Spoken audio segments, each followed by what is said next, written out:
"Sir, can you take me home?" The words stopped him cold. He had one hand on the car door, the other holding a small white pharmacy bag. When the voice reached him, soft, careful, almost apologetic, for a split second, he thought it was part of the night itself. The way the city sometimes whispered when you were too tired to tell the difference between sound and thought. Then he turned. The girl stood beneath the flickering awning of the all-night pharmacy. Rain slid off the metal edge above her in thin, steady lines. She was small, so small that the oversized hood of her jacket swallowed most of her head. Her sneakers were worn, the toes darkened with old stains, and both of her hands were wrapped tightly around a plastic bag with a red pharmacy logo stretched across it. "I'm sorry," she said when he didn't answer right away. Her voice wavered just a little now. "I didn't mean to scare you." He straightened, instinctively creating space, the way he did in boardrooms when negotiations turned uncertain. "You shouldn't talk to strangers," he said, automatically. "I know," she replied. Then after a brief pause, "But I don't know what else to do." That answer unsettled him more than fear would have. "What's your name?" he asked. She swallowed, then lifted her chin as if saying it out loud required courage. "My name's Annie. I'm 6. 6. The word echoed in his head, colliding with the time glowing on his car dashboard. 2:47 a.m. "I got lost," Annie continued, as if sensing she needed to explain everything before he decided to walk away. "I went to buy medicine for my grandma. The store near our building was closed, so I walked to this one. But when I came out," she glanced over her shoulder at the dark street. "Everything looks different at night." He followed her gaze. The block was nearly empty. Streetlights spaced too far apart. Shadows pooling where sidewalks cracked and dipped. He'd driven through this area countless times without noticing any of it. "Where is your grandma now?" he asked. "At home. In bed." Annie hugged the bag closer. "She's sick. Her chest hurts when she breathes, and she coughs a lot. The medicine helps her sleep." He felt a flicker of something uncomfortable recognition, maybe. He'd bought his own medicine for headaches that refused to go away, for nights that stretched too long. He'd never once wondered who might be standing outside afterward, with more urgent reasons. "Why didn't you call someone?" he asked. "We don't have a car," Annie said, "and my grandma's phone doesn't work very good. Sometimes it just stops." He glanced around again. Slower this time, more deliberately. No parents rushing in. No older sibling hovering nearby. Just a child, a bag of medicine, and a city that had already decided it was done caring for the night. "I can call the police," he said carefully. Annie shook her head so fast her hood slipped back. "Please don't. They ask too many questions. My grandma gets scared when people ask questions." That was not a fear a 6-year-old invented on her own. Silence stretched between them, filled only by the rain and the faint hum of the pharmacy's neon sign. He could feel the familiar calculations rising in his mind. Risk, liability, headlines, consequences. He had built an empire by listening to those calculations. They had never failed him. And yet, "Sir," Annie said again, quieter now, "I don't need much. Just a ride. I know it's not good to ask, but my grandma's waiting, and I don't know how to get back." "A ride?" he repeated. She nodded. "In your car. Just to our building.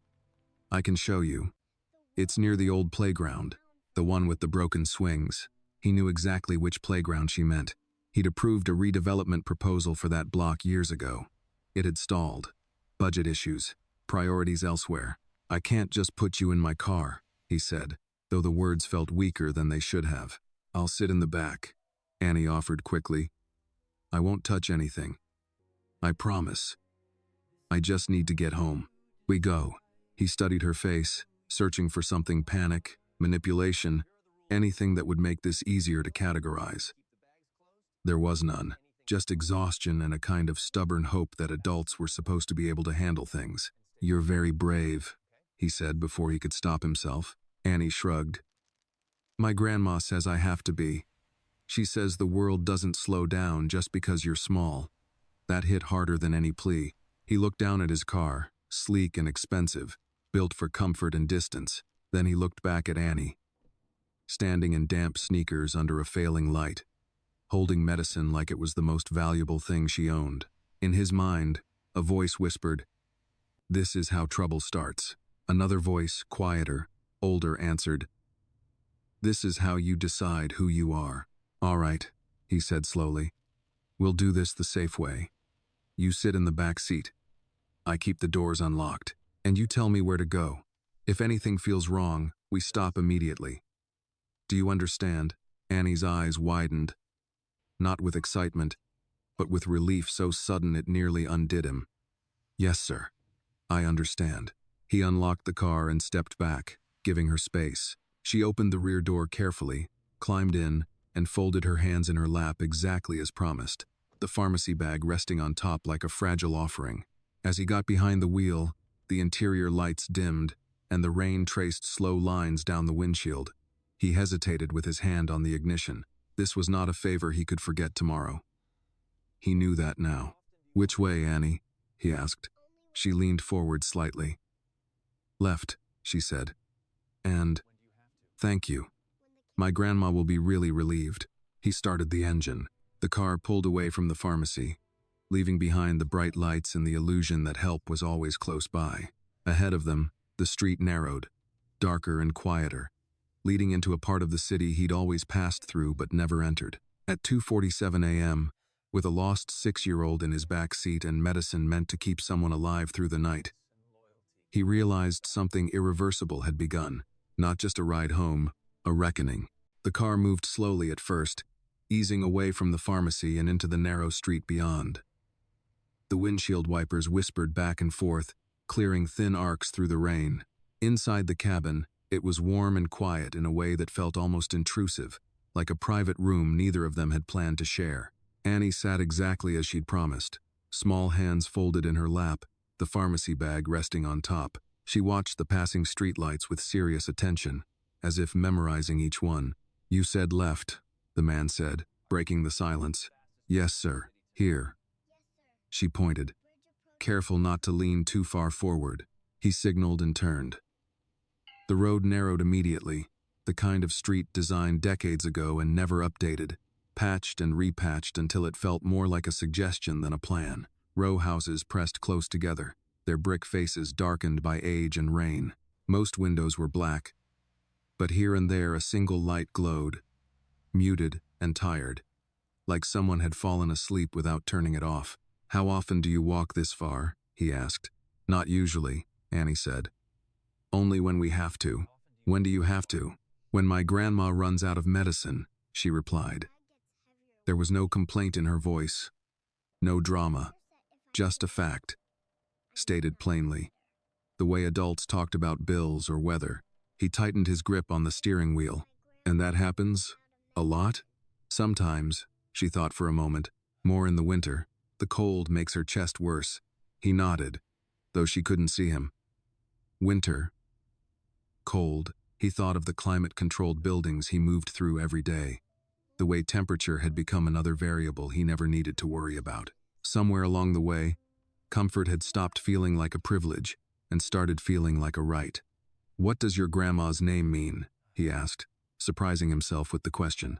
"Her name is Ruth," Annie said. "She says it means loyalty, or kindness, one of those. Those are important things," he said. "She says they're the only things you can't buy back once you lose them." The words settled between them, heavier than a child's words had any right to be. He wondered how many lessons Annie had absorbed simply by listening, by watching adults struggle and fail quietly. They drove on for another block. The rain thickened, blurring the edges of the street, softening everything into gray and amber. He slowed as they approached an intersection where one of the streetlights had burned out completely, leaving a pocket of darkness that swallowed the corner. "Straight," Annie said. "Then right after the tall building." "The one with the fire escape?" he asked. "Yes." He followed her directions easily now. Once you learn to see a place, truly see it, the layout revealed itself. He noticed things he'd never noticed before. The uneven sidewalks, the missing curb cuts, the way trash cans overflowed on one side of the street, but not the other. These were not accidents. They were decisions, made slowly, invisibly, over time. "How old is your grandma?" he asked. 68, Annie said. "She says that's not old, but she also says her body disagrees." He smiled despite himself. "She sounds wise. I think she is. She worked a lot before she got sick, cleaning houses, sometimes offices." He pictured her then, moving through other people's spaces, making them livable, while her own world shrank smaller and more fragile. He knew those offices. Some of them belonged to companies he'd acquired, restructured, renamed. The car stopped at a red light that seemed unnecessary at this hour. No cross traffic, no pedestrians, just the rule of it, unyielding. "Does anyone else help you?" he asked gently. "With what?" "With everything," he said, aware of how vague that sounded. Annie shook her head. "Sometimes Mrs. Lopez downstairs checks on us. She brings soup if my grandma's coughing a lot. But she has her own kids." "Do you go to school?" "Yes, sir. First grade." There was a hint of pride there. "I'm good at reading." "I believe that," he said. The light turned green. He drove on. A few minutes later, Annie leaned forward slightly. "It's here. The next right." He turned and slowed. The street was narrower than the last, lined with older apartment buildings, whose facades showed every year they'd endured. Half the streetlights worked, the other half flickered weakly, casting long, uneven shadows. "Which building?" he asked. "The third one," Annie said, "with the blue door. It used to be brighter, but the paint peeled."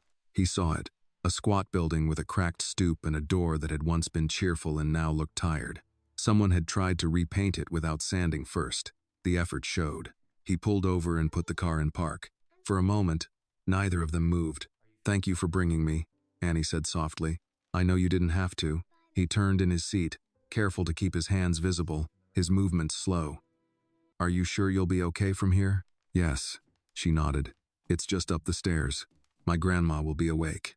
"Do you want me to walk you to the door?" he asked, then paused. "Or would that make things harder?" Annie considered this seriously. "You can come to the door, just not inside. My grandma doesn't like strangers inside when it's late." "That's reasonable," he said. He got out of the car first, stepping into the rain. The night air felt sharper now, more real. He opened the back door and stood aside. Annie climbed out carefully, clutching the medicine. They walked the short distance to the building together. Up close, he could smell damp concrete and old paint.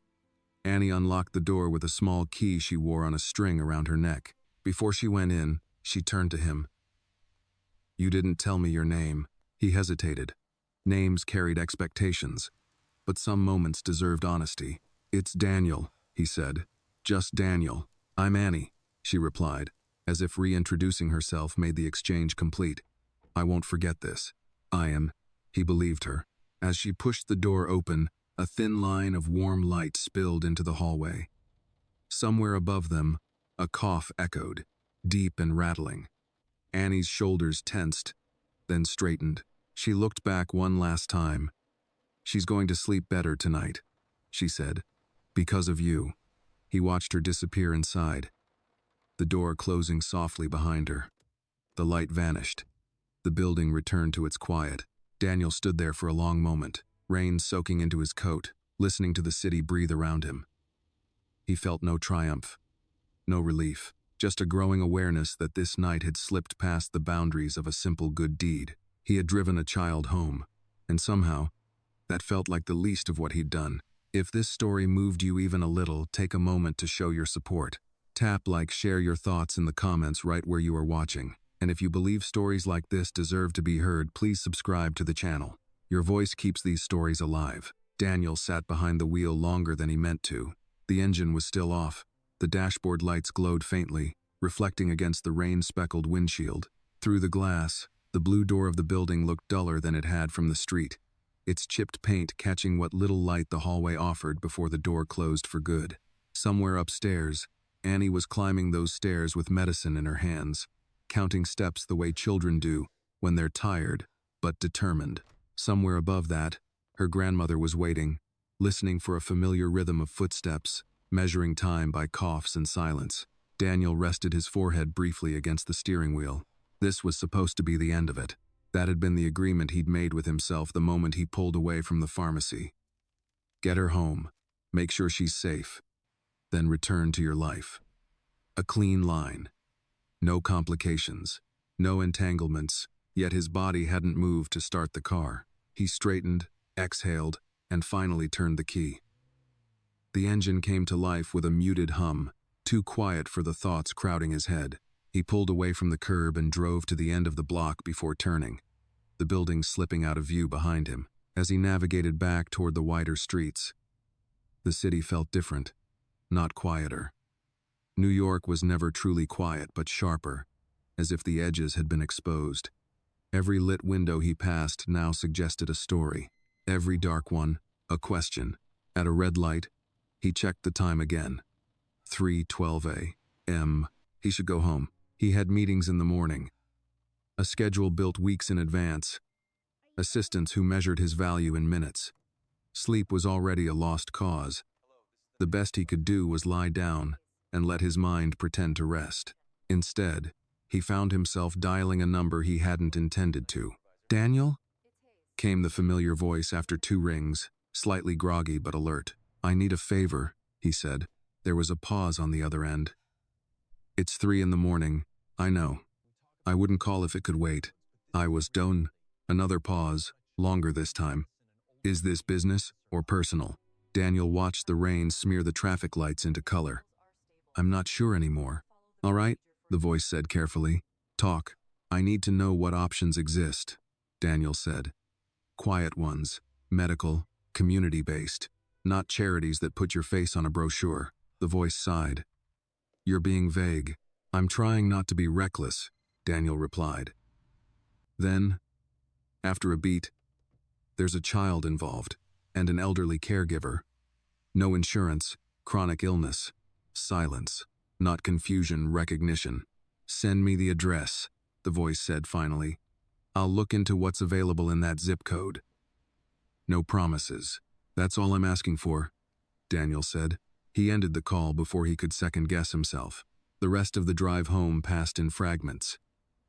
Street signs, closed diners, a man sweeping the sidewalk in front of a bodega that wouldn't open for hours, the city's invisible workforce, keeping things upright while everyone else slept. By the time Daniel reached his apartment, dawn was still a distant idea.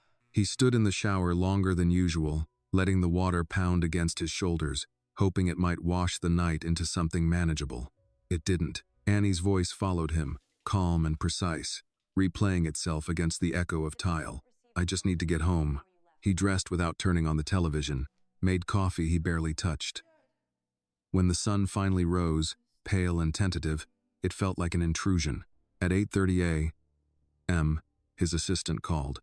"You're on in 20 minutes, she said. "Do you want the full briefing or just highlights?" "Highlights," Daniel replied automatically. As she spoke, outlining market shifts and regulatory updates, Daniel nodded at the appropriate moments.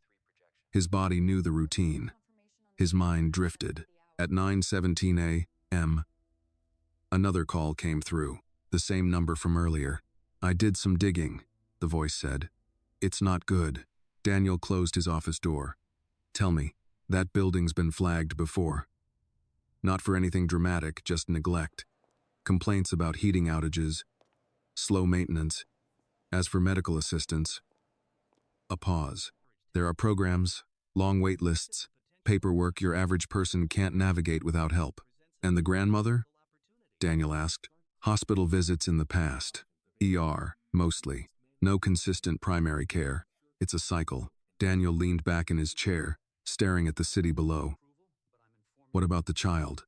Another pause. "School records are fine. Attendance is good. Teachers note she's mature for her age." "You know what that usually means." Yes, Daniel knew.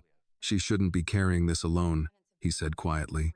"No," the voice agreed. "She shouldn't." They ended the call with an understanding neither of them named. The day wore on. Meetings blurred together. Words like growth and strategy lost their weight. By late afternoon, Daniel found himself standing in front of his office window again, watching clouds gather with the same dull inevitability as the night before. He checked the address once more on his phone. Annie would be home from school by now. She'd probably done her homework at the kitchen table, glancing down the hallway every few minutes to make sure her grandmother was breathing evenly. She'd reheat leftovers if there were any. She'd be careful with the medicine, reading the label even if she didn't understand all the words. No 6-year-old should live like that. Daniel made a decision that felt less like a choice and more like an admission. That evening, just before sunset, he drove back. He parked a block away this time, leaving the car where it wouldn't draw attention.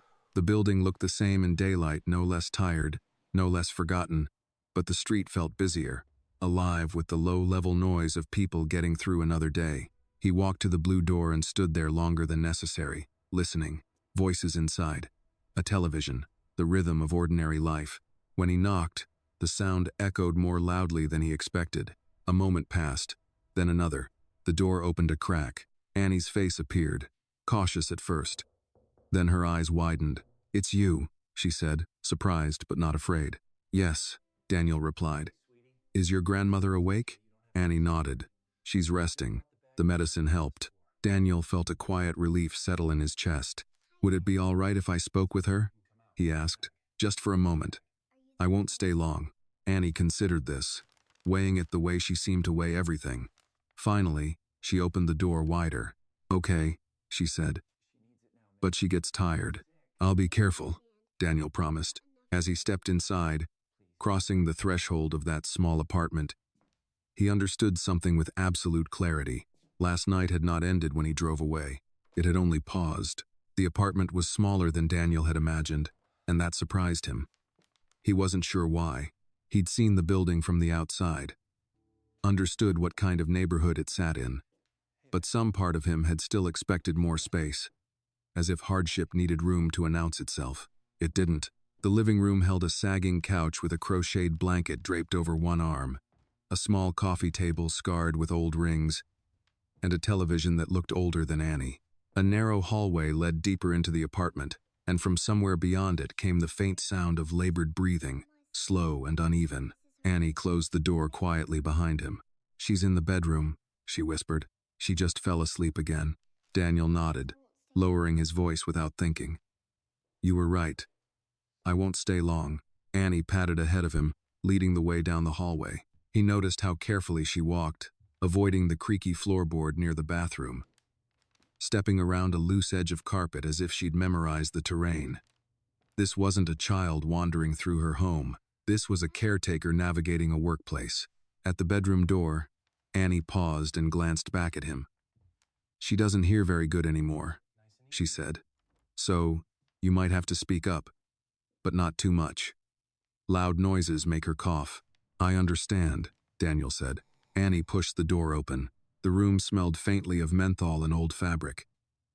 The curtains were drawn, but sunlight leaked in around the edges, painting thin stripes across the wall. Ruth lay propped up on pillows, her frame smaller than Daniel expected, her gray hair pulled back into a loose braid that had come undone at the nape of her neck. Her eyes were closed, but they opened slowly when Annie stepped closer. "Baby?" Ruth murmured. "I'm here, Grandma," Annie said immediately, moving to her side.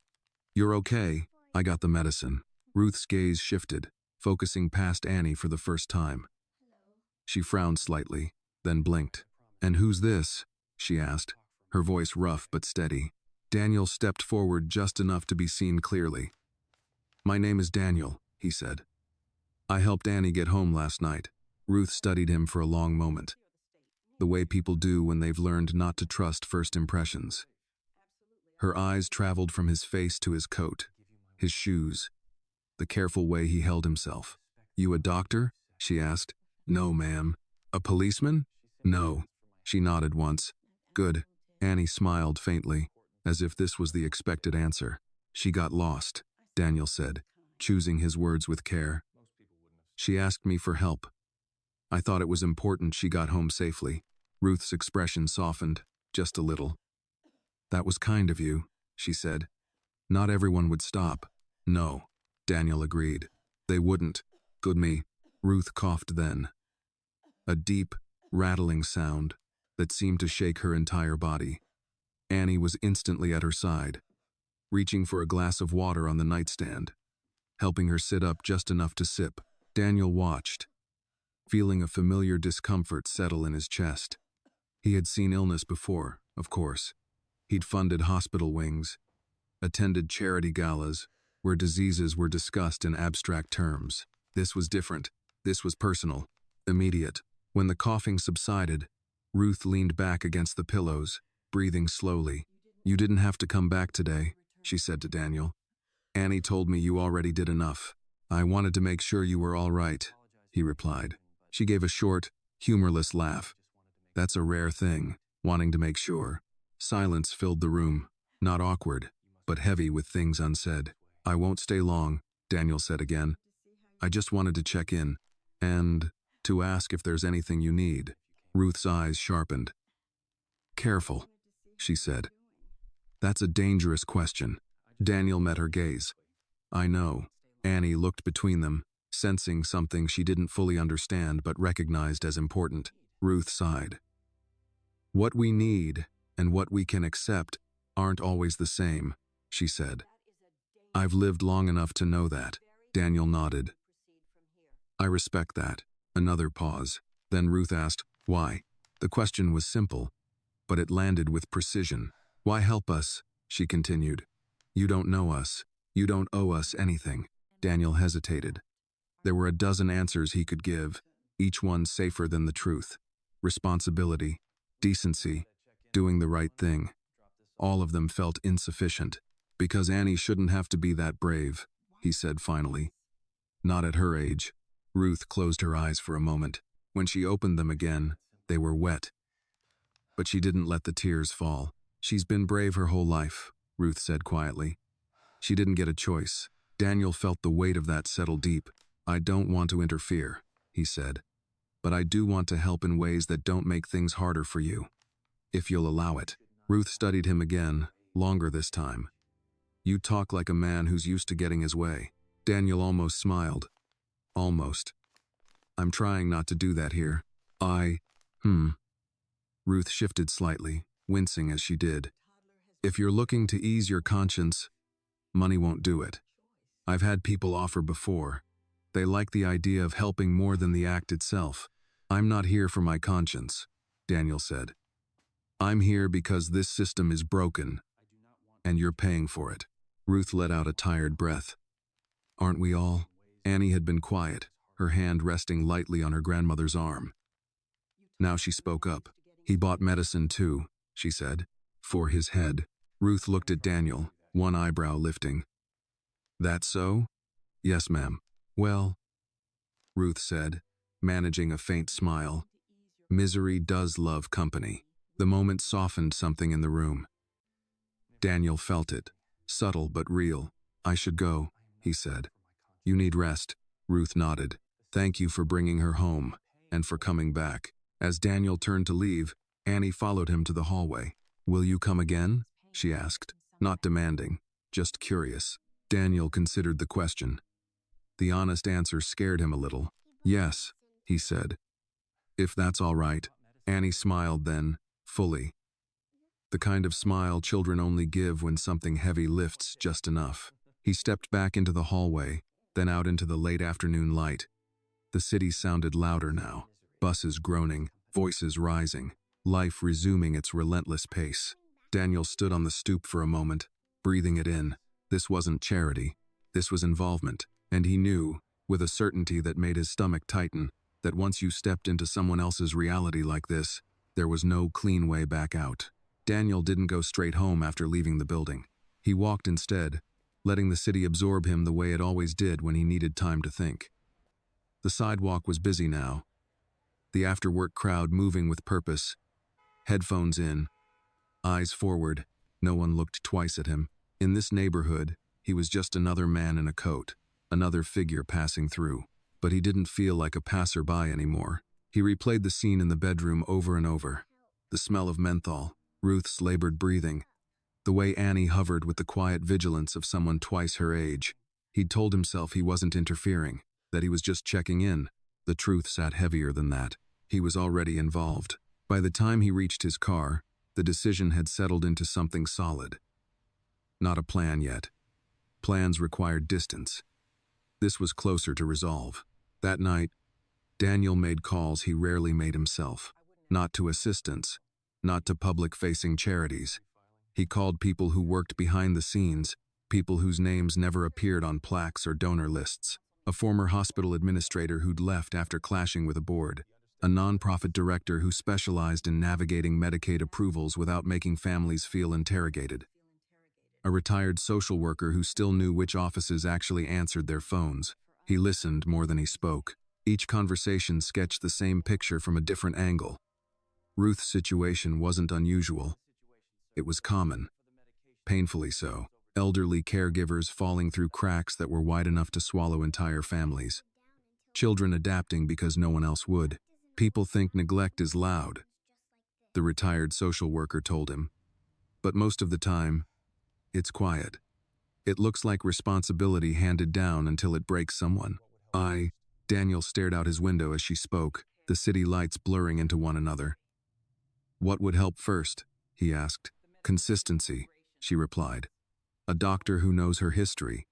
Medication she doesn't have to ration. And someone to make sure the kid doesn't become invisible. The kid. Daniel ended the call and sat back, rubbing his temples. This wasn't a problem he could solve with a single transfer or a well-worded email.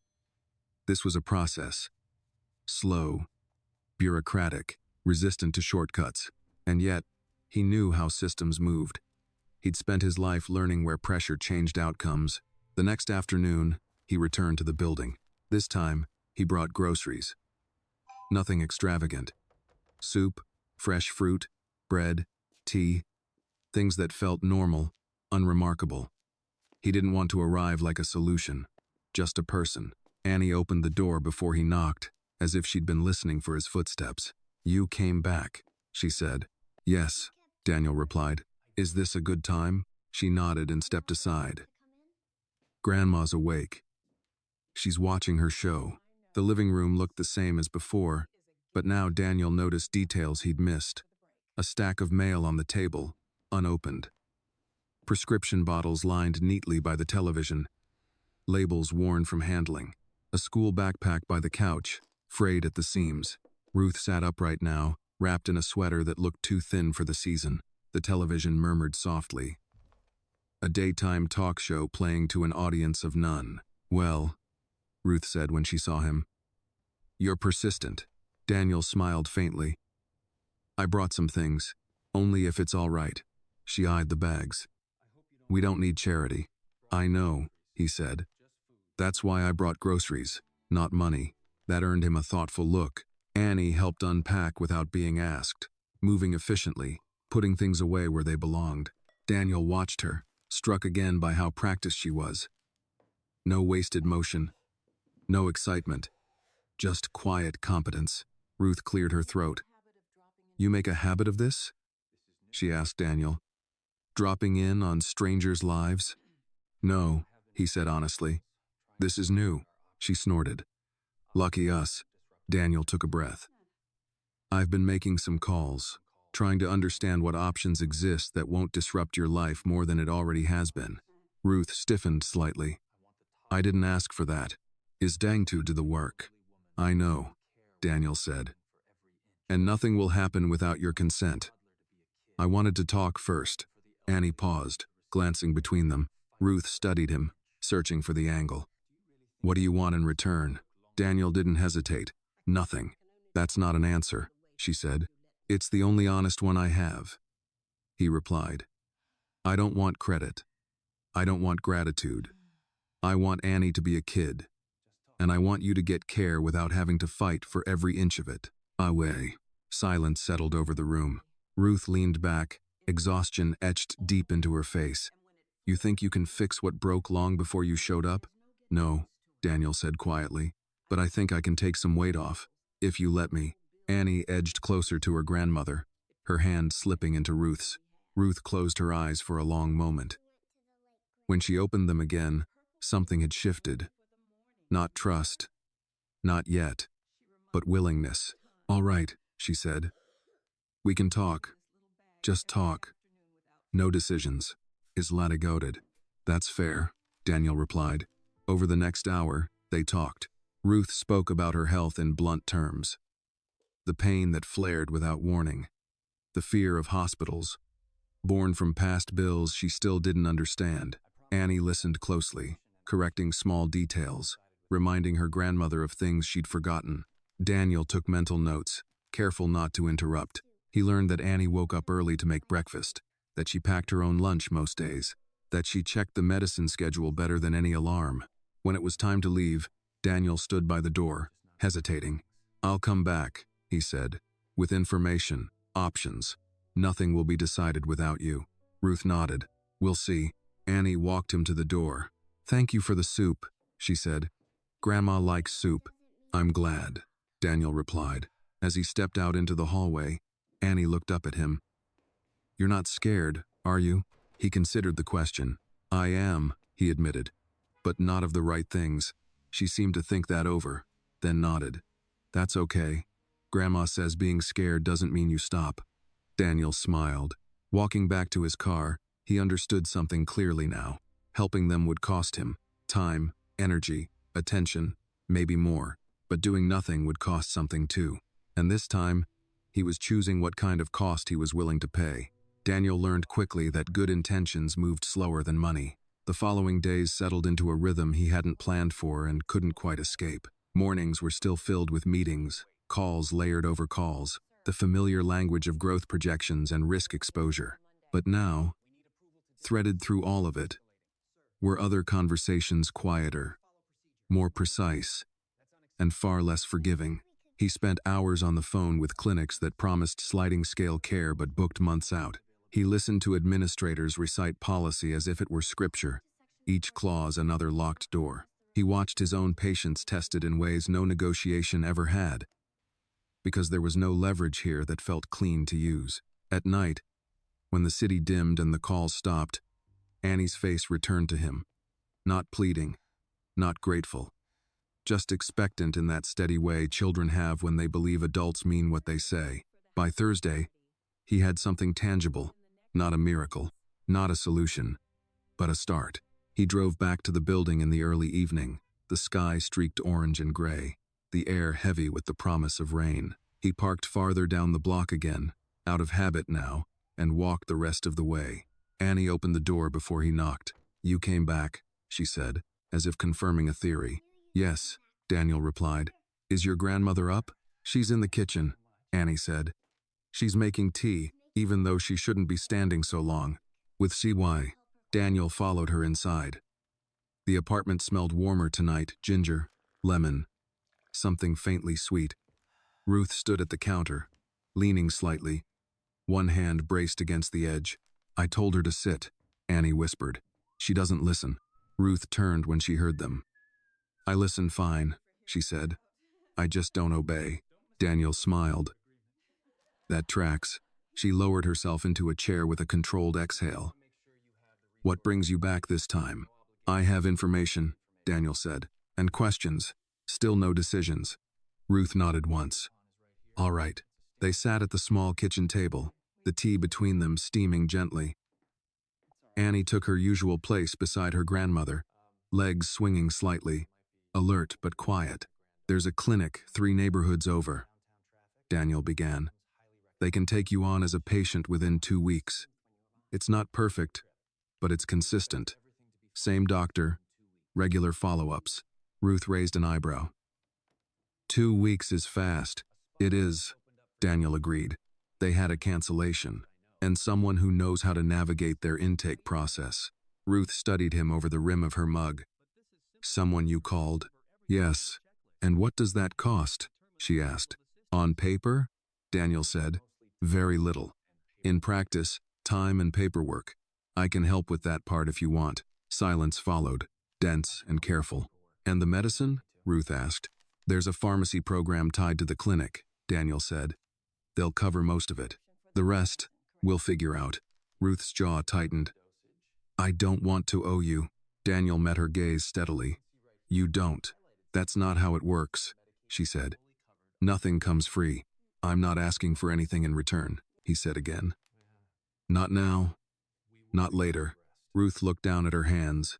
They were worn, joints swollen, nails trimmed short and clean, hands that had worked for decades, quietly, without complaint. "People don't do this," she said finally. "Not without a reason." Daniel chose his words carefully. "Sometimes the reason is simply that no one else did." Annie shifted in her chair. "Does this mean Grandma won't have to go to the emergency room anymore?" she asked. Ruth shot her a look. "Annie, it's okay," Daniel said gently. "That's the hope." Annie nodded slowly, absorbing that. "That would be good," she said. "She hates the waiting." Ruth closed her eyes briefly, then opened them again. "All right," she said. "We'll try your clinic. Just the clinic.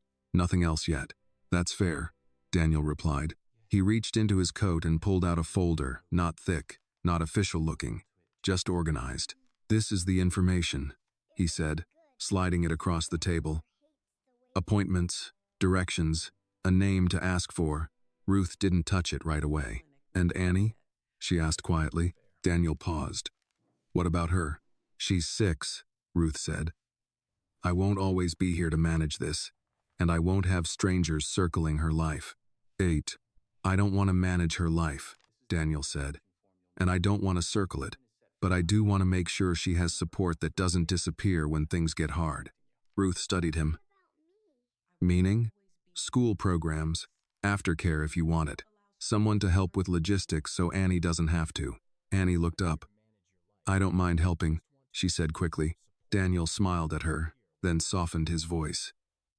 "I know you don't, but you shouldn't have to do it all." With Rose, Ruth reached out and placed her hand over Annie's. "She's right," she said. "You're a child. You deserve to be one." Annie frowned slightly, as if the concept were unfamiliar. Ruth turned back to Daniel. "We'll take this one step at a time," she said. "No rushing. No surprises."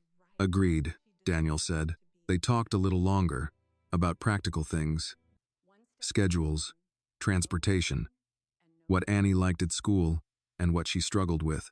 Daniel listened more than he spoke, noting how often Ruth deferred to Annie's input, how naturally the child advocated for herself and her grandmother.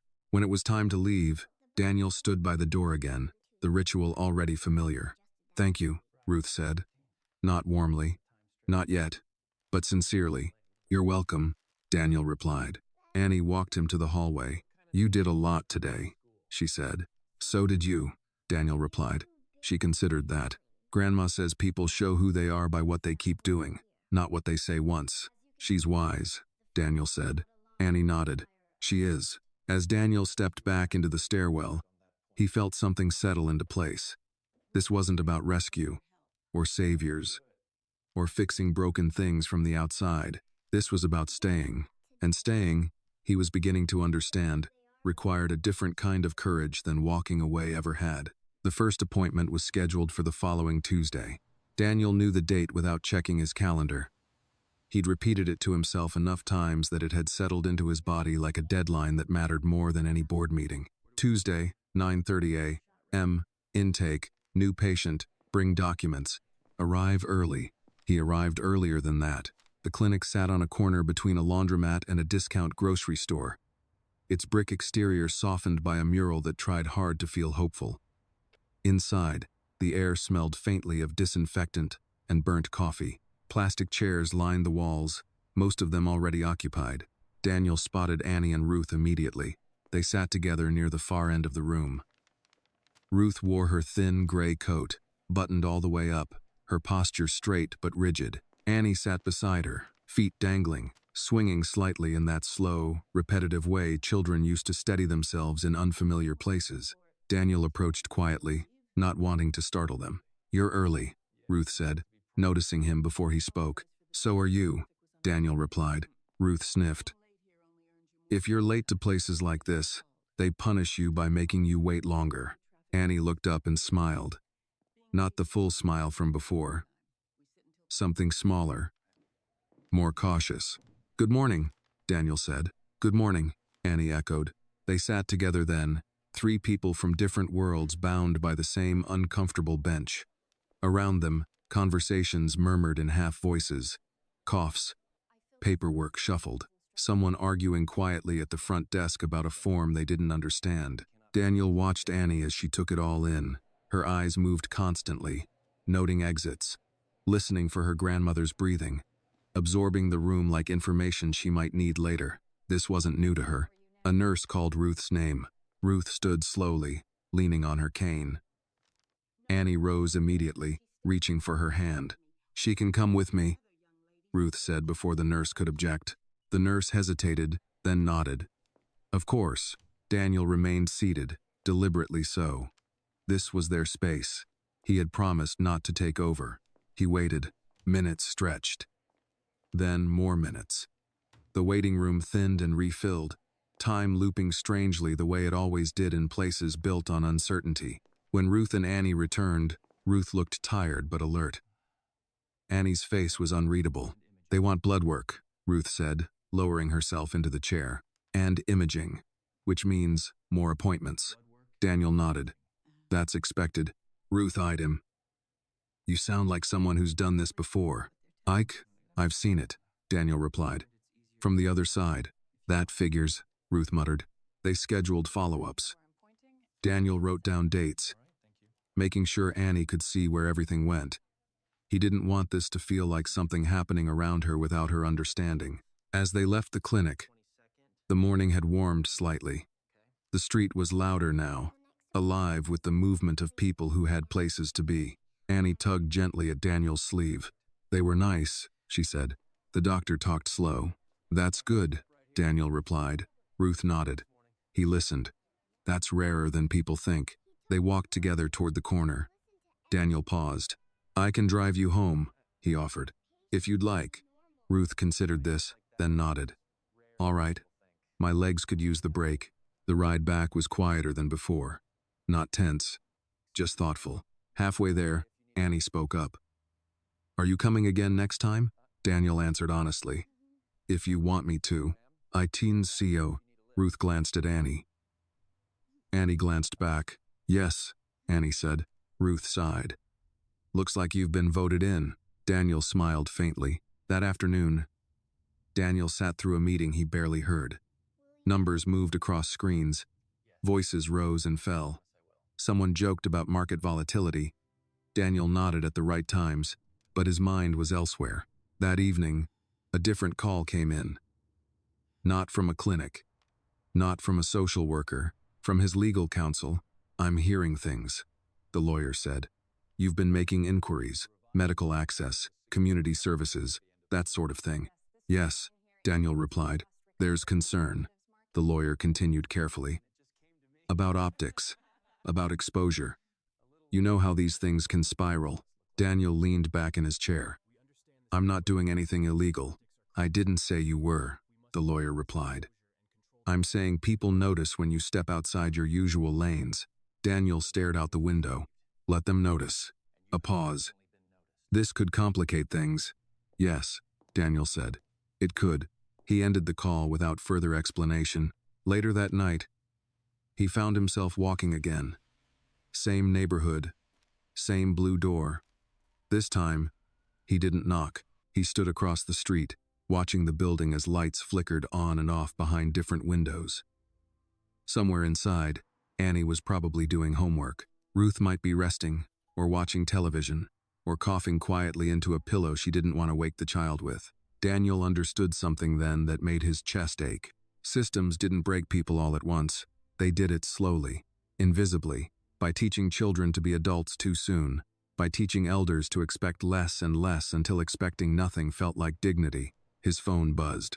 A text from a board member. Casual, curious. "Everything okay? You seem distracted lately." "I wouldn't zering absited."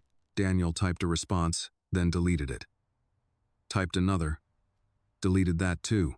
Finally, he wrote, "Just seeing things more clearly." He slipped the phone back into his pocket. Across the street, the blue door opened briefly. Annie stepped out, holding a small bag of trash. She paused, looking up at the sky, then glanced around. For a moment, Daniel thought she might see him. She didn't. She went back inside, the door closing softly behind her. Daniel turned and walked away. He knew now that what he was doing would not remain quiet forever. Attention followed action, especially when it disrupted comfortable narratives. But comfort, he was learning, was a luxury built on someone else's endurance. And Annie had endured enough. The first sign of trouble arrived quietly. It came in the form of a letter slipped under Daniel's office door late one afternoon. Folded once, no envelope, no letterhead. He noticed it only because it disrupted the perfect symmetry his assistant kept without effort. The paper was plain. The message, typed, was shorter than he expected. You're drawing attention. Not all of it is friendly. Be careful whose problems you make your own. No signature. Daniel read it twice, then a third time. He felt no fear at first, only irritation. Anonymous warnings were a common currency in his world, usually sent by people who mistook proximity for power. Still, he didn't throw it away. That evening, he drove to the building again, parking farther than usual, his instincts tightening without fully announcing themselves. The street looked ordinary. Too ordinary. Kids played near the corner, their laughter sharp against the hum of traffic. A woman argued into her phone. A delivery truck idled, engine rattling, nothing out of place. Inside the apartment, Annie was sprawled on the living room floor with her homework, pencil clenched between her teeth in concentration. Ruth sat on the couch, bundled in a blanket, watching her with an expression that was equal parts pride and worry. "You're late," Ruth said when Daniel entered. "I know," Daniel replied. "Meetings ran long, that's what they always say," Ruth muttered. Annie looked up. "I'm learning fractions," she announced. "They're annoying." Daniel smiled. "They can be. Want help?" She nodded eagerly, scooting closer. As they worked through the problems together, Daniel felt the tension in his chest ease slightly. There was something grounding about sitting on the floor, explaining halves and quarters to a child who asked earnest questions and accepted answers without cynicism. For a little while, the world narrowed to pencil marks and quiet voices. It didn't last. A knock sounded at the door. Not loud, not aggressive, just firm enough to demand attention. Ruth stiffened immediately. Annie froze, pencil hovering midair. "I'll get it," Daniel said calmly. Ruth grabbed his sleeve. "No." He met her gaze. "Let me see who it is." Another knock, louder this time. Daniel walked to the door and opened it a crack. A man stood in the hallway, early 40s, neatly dressed, holding a clipboard that looked more symbolic than useful. "Mr. Rand." "Hale?" the man asked. Daniel's jaw tightened. He hadn't introduced himself here with his full name. "Yes," Daniel replied evenly. "I'm with the city," the man said. "Housing and wellness check. We received a report." Ruth had risen from the couch, cane in hand. "A report of what?" The man glanced past Daniel, taking in the apartment with a practiced sweep. "Concern about a minor providing primary care to an elderly resident." The words landed like a slap. Annie stood slowly, moving toward her grandmother. "That's not true," Ruth said sharply. "I take care of my granddaughter. We just need to ask a few questions," the man said, tone smooth. "It won't take long." Daniel stepped fully into the doorway now, positioning himself between the man and the apartment. "On what basis was this report made?" The man shifted slightly. "We don't disclose sources." "I'm aware of the policy," Daniel replied. "I'm also aware of residents' rights. Do you have a warrant?" The man's smile thinned. "We're not here to cause trouble. Then you won't mind coming back at a scheduled time," Daniel said. "With proper notice." Ruth's breathing had grown shallow. Annie clutched her hand. The man hesitated, calculated. "We'll follow up," he said finally. "This won't go away." Daniel nodded. "I'm sure it won't." "Daniel." The man turned and walked down the hall.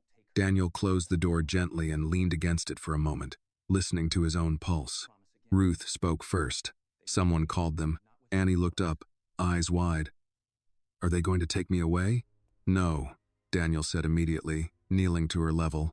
"No one is taking you anywhere." Ruth's voice trembled despite her effort to control it. "This is what I was afraid of. This is what happens when attention finds you." Daniel took a breath. "I should have anticipated this. That the Stanny Stewer. You think?" Ruth snapped, then softened. I don't blame you, but I don't trust systems that pretend to help. By threatening, Annie pressed her face into her grandmother's side. I don't want to go. Daniel felt something harden inside him. They won't, he said again. Not without cause. And there is none. Ruth studied him. You sure about that?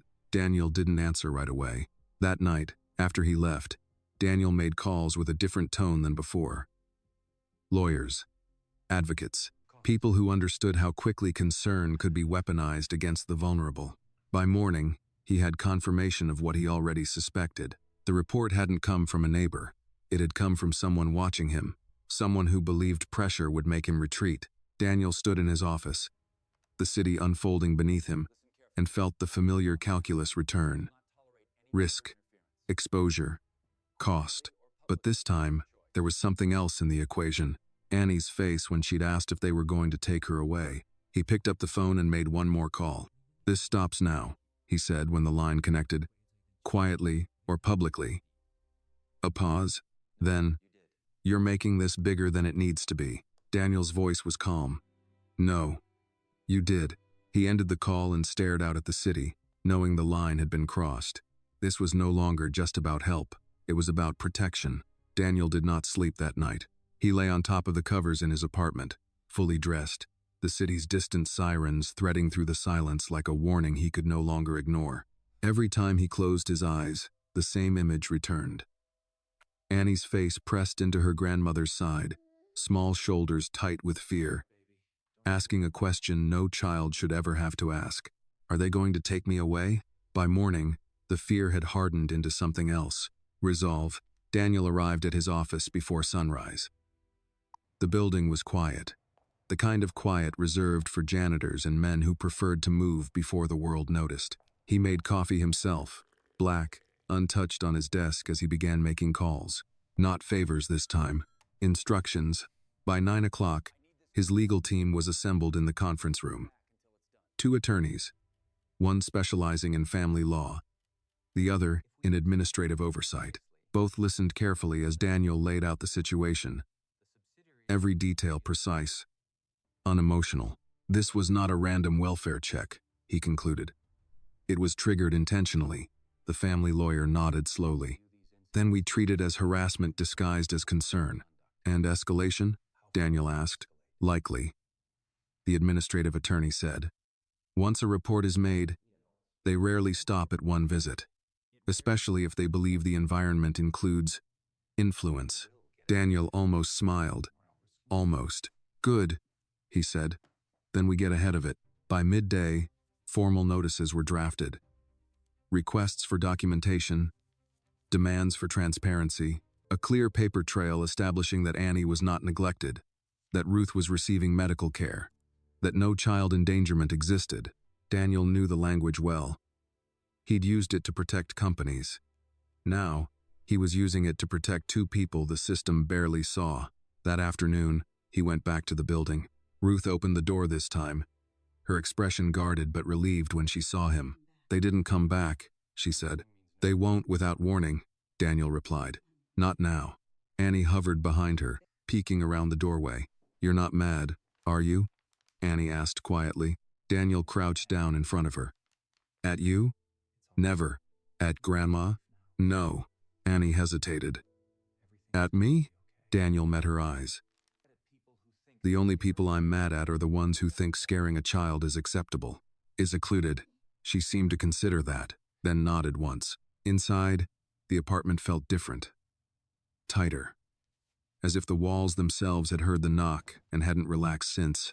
Ruth sat down heavily. I've lived my whole life trying not to be noticed, she said. Seems like that doesn't work anymore. It never really did, Daniel replied gently. It just delayed things. She eyed him. You could still walk away? Yes, Daniel said. I could. But you won't.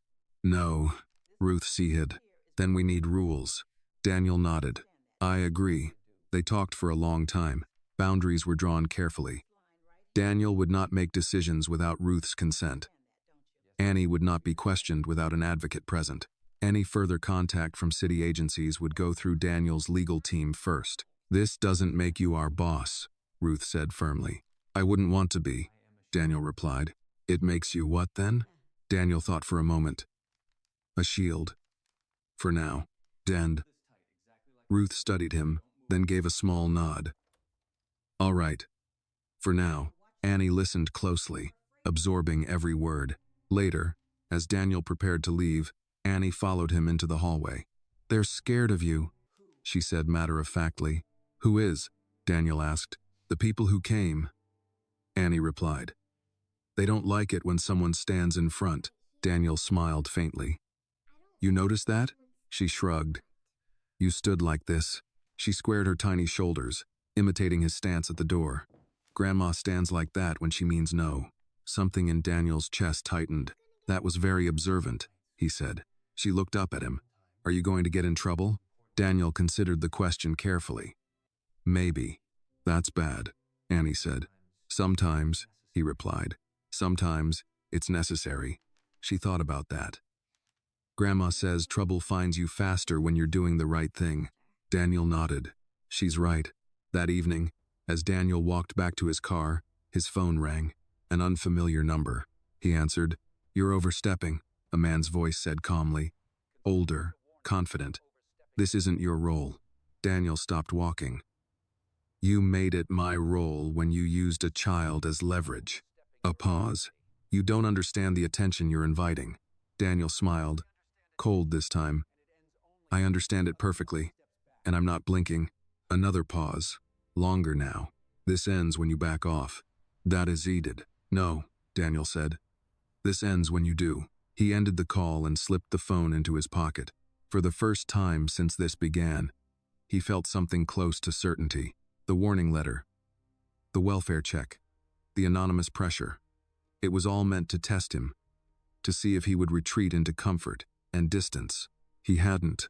And now, whoever had started this knew something they hadn't counted on. Daniel Hale did not abandon what he chose to protect. The pressure did not come all at once. It arrived in pieces, subtle enough that most people would have dismissed them as coincidence. A delayed permit. A zoning inquiry that had nothing to do with any property Daniel owned. A request from a regulatory office asking for clarification on a matter that had been settled years ago. None of it was overt. All of it was deliberate. Daniel recognized the pattern immediately. This was how power reminded you it existed, never loudly, never directly, but persistently, like a hand tightening around your wrist while smiling at your face. He did not react. Outwardly, his life continued as usual. Meetings, calls, public appearances, where his name was spoken with respect and careful distance. He wore the same tailored suits, spoke in the same measured tone, played the role he'd mastered over decades. Privately, everything shifted. He increased security around Ruth and Annie's building without making it visible. No guards in uniform. No cameras suddenly sprouting from walls, just quiet adjustments, lighting repaired faster than usual. Patrol routes altered. A retired cop now working night shifts nearby without anyone asking why. Ruth noticed anyway. You think I don't see what you're doing? She said one evening as Daniel sat at the small kitchen table, helping Annie with spelling words. Daniel glanced up. I hoped you wouldn't have to. Ruth snorted. I've survived long enough by noticing what other people hope I won't. Annie looked between them. Is something wrong? No, Ruth said immediately. Something's being handled. Daniel met Ruth's eyes. If at any point this feels like too much, I'll tell you. Ruth cut in. Don't mistake caution for fear. Daniel nodded. He respected that. The next escalation came through Annie's school. It started with a call from the principal requesting a meeting.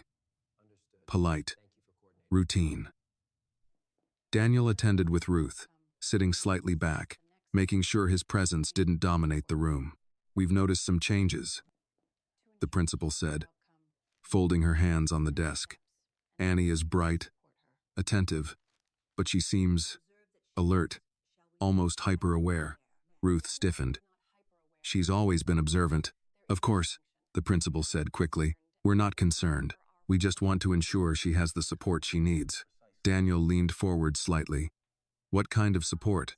Counseling, the principal replied. Optional, preventative. Daniel recognized the language. Preventative often meant preemptive documentation. "We'll consider it," Ruth said coolly. Outside the school, Annie tugged at Ruth's sleeve. "Am I in trouble?" "No, baby," Ruth said, bending slightly to meet her eyes. "You're just growing up in a world that likes to ask questions when it doesn't understand people," Daniel added gently. "And sometimes when it does." Annie frowned. "That doesn't make sense." "It will," Ruth said quietly. Later, that night, Daniel met with his legal team again. "They're widening the net," the family lawyer said. "Testing for stress points. School, housing, healthcare, all under the guise of concern." "And the source?" Daniel asked. The lawyer hesitated. "Still indirect, but the pressure is consistent with someone who wants you distracted or discouraged." Daniel's jaw tightened. "That won't work." "No," the lawyer agreed. "But it means we need to decide something." "What?" "How visible you're willing to be." Daniel leaned back in his chair. Visibility had always been a double-edged sword. He'd learned long ago when to step forward and when to disappear, but this wasn't about him anymore. "I won't hide," he said, "and I won't expose them." "Then we create structure," the lawyer said. "Formalize your role. Make your involvement legitimate and boring." Daniel almost smiled. Boring is good. Within a week, the structure was in place. Daniel became Ruth's officially designated advocate for medical and administrative matters. Everything documented. Transparent. Legal. Annie's school received formal notice that any inquiries beyond routine would require Ruth's consent and legal review. The noise didn't stop, but it changed tone. Less intimidation, more caution. Ruth noticed that too. "They're backing off," she said one evening, sipping tea with shaking hands that annoyed her more than the illness. "Not retreating, just reassessing." Daniel nodded. "They're realizing this won't be easy." Ruth looked at him sharply. "You could have chosen easy." "Yes," Daniel said. "I could have." Annie, curled up on the couch with a library book, looked up. "Why didn't you?" Daniel thought for a long moment before answering. "Because easy usually means someone else carries the weight," he said. "And you've carried enough." Annie didn't respond right away. Then she said, "Grandma says when people choose you, it's more important than when they help you." Ruth blinked, surprised. "I say that? You said it last night," Annie replied. "When you thought I was asleep." Daniel felt something quiet and heavy settle in his chest. Later that night, after Annie was asleep and Ruth had retreated to her bedroom, Daniel stood by the window, looking out at the street below, the same street where a little girl had once stood under a pharmacy awning and asked for a ride home. He understood now that the moment hadn't been accidental, not because of fate or destiny, but because systems always eventually test the edges. And sometimes, those edges are people. His phone buzzed. A message from an unknown number. "You've made your point. This doesn't need to continue." Daniel stared at the screen. He typed back only 4 words. "It ends with her safe." No response came. Daniel turned off the phone and let the city hum around him. He knew the conflict wasn't over. Not truly. But something had shifted. The line had been drawn. And for the first time since this began, Daniel felt that the ground beneath them, beneath Annie and Ruth, was a little more solid. Not because the world had become fair, but because someone had decided not to step aside. The calm that followed was not peace. It was the kind of quiet that comes after a door closes too carefully, when everyone involved pretends the conversation is over, while still listening from the other side. Daniel recognized it immediately. He had lived most of his adult life inside that kind of silence, but Annie did not. She noticed the change in ways that were small and unsettling. Fewer unfamiliar faces lingering near the building. No more surprise calls from the school. Even the hallway felt different, less tense, as if the walls themselves had stopped bracing for impact. "Did we win?" Annie asked one evening as Daniel walked her and Ruth back from the clinic. Daniel paused. "No," he said honestly. "But we're not losing right now." Annie accepted this, though she didn't fully understand it. Children were good at that, holding space for answers that didn't resolve cleanly. Ruth, on the other hand, understood exactly what it meant. "They're waiting," she said later, once Annie had gone to brush her teeth. "People like that don't let go. They just change tactics." "Yes," Daniel agreed. That's why we don't relax. We normalize. Ruth gave him a sideways look. You make this sound like a business strategy. In a way, it is, Daniel replied. Consistency is disarming. The clinic visits became routine. Blood work, imaging, adjustments to medication. Ruth complained about the waiting rooms, the fluorescent lights, the way doctors spoke in cautious half-sentences. But her breathing improved. The coughing spells shortened. Annie stopped waking up at night to listen for signs of distress. Small changes, quiet victories. One afternoon, Daniel arrived to find Annie sitting at the kitchen table with a woman he didn't recognize. The woman wore practical shoes, a canvas bag slung over one shoulder. Her posture relaxed but alert. This is Miss Carter, Annie announced proudly. She helps with after-school stuff. Daniel looked to Ruth. I approved it, Ruth said before he could ask. School program. 2 days a week. Annie stays there until I'm home from my appointment or until you come by. Daniel nodded. That's good. Miss Carter smiled politely. Annie's very capable. Ruth snorted. Too capable. That evening, after Miss Carter left and Annie disappeared into her room with a book, Ruth spoke quietly.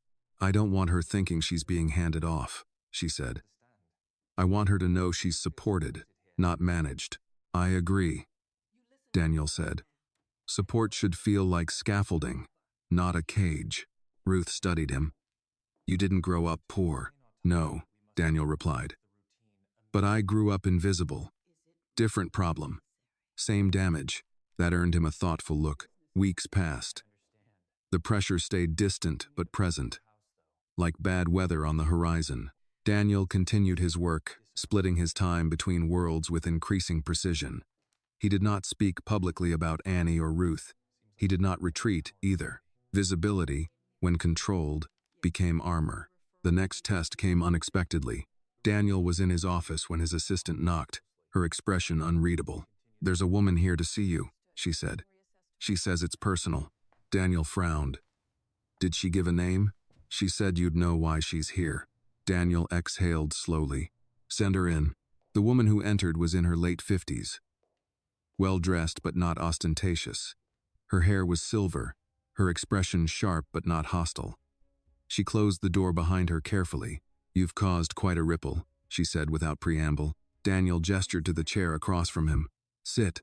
She did. You're protecting a child who was never meant to be yours to protect. Daniel leaned back. Children don't belong to systems. They belong to people who show up. Right, she smiled thinly. Idealism doesn't change outcomes. No, Daniel said. But action does. She studied him. You're aware this complicates future negotiations, alliances, access. I'm aware, Daniel replied. And you're willing to accept that cost? Daniel didn't hesitate. Yes, the woman sighed. You're making yourself an inconvenience. Daniel smiled faintly. I've been called worse. She stood. Very well. Just understand this ends one of two ways. Either you grow tired, or the attention shifts. And if it shifts, Daniel asked, then someone else becomes the lesson. Daniel's smile vanished. Not her. The woman met his gaze, something unreadable flickering there. Then she nodded once and left without another word. That night, Daniel didn't go home. He went to the blue-doored building and sat at the small kitchen table with Ruth, while Annie worked on a puzzle on the floor. They came to see you, Ruth said, not asking. Yes. 80. And? They're adjusting expectations. Ruth snorted softly. That usually means sharpening knives. Daniel looked at Annie. We may need to change some routines. Nothing drastic. Just awareness. Annie glanced up. Like looking both ways, even when the light's green? Yes, Daniel said. Exactly like that. She nodded and went back to her puzzle. Later, after Annie was asleep, Ruth spoke again. You know, she said quietly, when I took Annie in, I thought the hardest part would be money, or health, or fear. Daniel waited. I was wrong. Ruth continued. The hardest part is knowing the world will test her kindness. Try to turn it into weakness.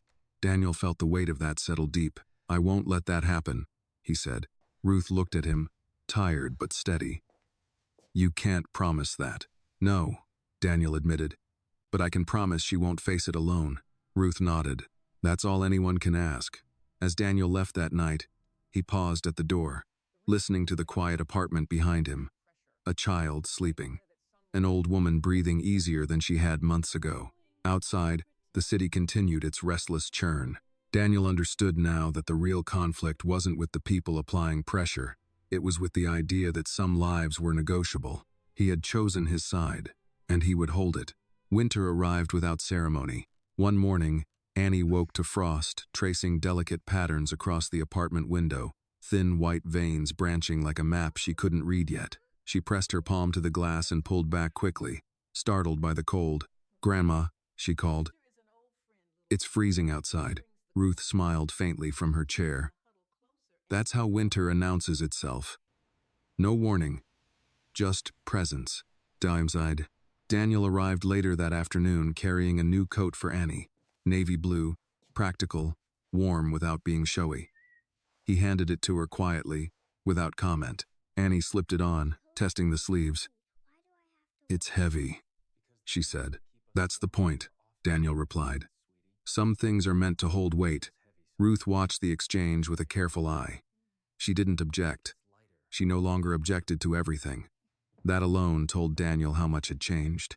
The season brought challenges that no amount of planning could fully soften. Ruth's joints stiffened in the cold. Her breathing worsened on damp days. Appointments multiplied, some necessary, some redundant, all exhausting. Annie adjusted without complaint. She learned to layer her clothes. She packed snacks for long clinic waits. She stopped asking when things would be normal again, as if she'd quietly accepted that normal was a word adults used when they didn't have better ones. Daniel noticed. One evening, as snow began to fall in earnest, Annie sat beside him on the couch, watching flakes drift past the window. "Do you ever get tired?" she asked suddenly. Daniel glanced at her. "Yes. Like, tired?" she pressed. He considered the question. "Yes, that kind too." Annie nodded. "Me too." The honesty of it struck him. "You shouldn't have to feel that way," he said gently. Annie shrugged. "Grandma says being tired doesn't mean you stop. It just means you rest when you can." Daniel smiled. "She's right." That night, the power went out. It happened just after midnight. The apartment plunging into sudden darkness, the hum of the refrigerator cutting off mid-breath. Annie sat up in bed, heart racing. "Grandma?" she called. "I'm here," Ruth replied from the living room. "Just the lights." Daniel, who had stayed late to review paperwork with Ruth, stood immediately. "It's a grid issue," he said calmly. "Probably weather-related." Ruth coughed, the sound sharper in the cold air. Annie hurried out of her room, wrapped in her blanket. "It's okay," Daniel said, lighting a small lantern he'd brought for emergencies. The soft glow filled the room, chasing away the worst of the dark. They sat together, the three of them, bundled and quiet, listening to the wind rattle the windows. "This reminds me of when I was little," Ruth said after a while. "Power went out all the time back then. We used candles, told stories." "What kind of stories?" Annie asked. "The kind where people did the right thing even when it cost them," Ruth replied. "Those were my favorite." Daniel felt the weight of that sentence settle between them. Hours later, when the power finally returned, none of them rushed to turn on the lights. The lantern stayed lit a little longer, as if they were reluctant to let the moment dissolve. The next escalation came 2 weeks later. This time, it wasn't subtle. Daniel received a formal notice requesting his presence at a municipal review panel. The language was careful, the tone neutral, but the implication was clear. His involvement had crossed from tolerated to scrutinized. He read the notice once, then folded it neatly. Ruth watched him from the kitchen. "They're not done," she said. "No," Daniel agreed. "They're escalating." "And what does that mean for us?" she asked. Daniel met her gaze. "It means they'll try to frame this as dependency, as impropriety, as something that needs correcting." Ruth's jaw tightened. "And Annie? They won't touch her directly," Daniel said. "Not yet. But they'll circle." Ruth stood slowly. "I won't let them make her feel like a problem." "Neither will I," Daniel said. The panel meeting took place in a windowless room that smelled faintly of old paper and disinfectant. Daniel sat alone at the long table, hands folded, posture relaxed. The questions came steadily. Why had he involved himself? What authority did he claim? Was there a financial arrangement? Was the child influenced by his presence? Daniel answered each one plainly. He cited documentation. He referenced consent. He spoke of advocacy, not control. Support, not ownership. When the meeting ended, the chairwoman studied him carefully. "You understand," she said, "that the concern here is precedent." Daniel nodded. "I do. And you're comfortable setting one?" "Yes," he replied. Outside, the cold air felt sharper than before. That evening, Daniel went directly to the apartment. Ruth was waiting. Annie sat at the table, drawing carefully with colored pencils. "They asked me questions today," Annie said without looking up. Daniel paused. "Who did?" "Someone from school," Annie replied. "They asked if I felt safe, if I liked when you came over." Ruth's eyes flashed. "I told them, it's okay," Daniel said gently. He knelt beside Annie. "What did you tell them?" Annie looked up, meeting his eyes with calm certainty. "I said, I feel safe because people show up, and because Grandma's not alone." Daniel swallowed. "That was very brave," he said. Annie shrugged. "I wasn't scared." Ruth reached out, pulling Annie close. "You shouldn't have had to answer that, but I did," Annie said softly. "And it's true." Later that night, after Annie was asleep, Ruth spoke in a low voice. "They're going to keep testing," she said, "until someone blinks." Daniel nodded. "I know. You could still step back," Ruth said. "Let them think they won."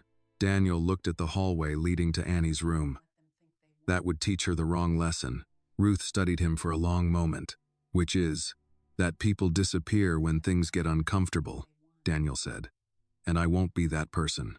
Ruth exhaled slowly. "Then neither will I." Isnotic. Outside, snow continued to fall, quiet and relentless, covering the city in a thin white layer that hid cracks but didn't repair them. Daniel understood that the coming months would be harder. More scrutiny, more pressure, more moments where the easy path whispered its appeal. But he also understood something else now. Annie was watching, and sometimes the most important thing you could give a child wasn't protection from the world but proof that standing firm was possible. By February, the snow had turned gray. It clung to the edges of sidewalks and the corners of buildings.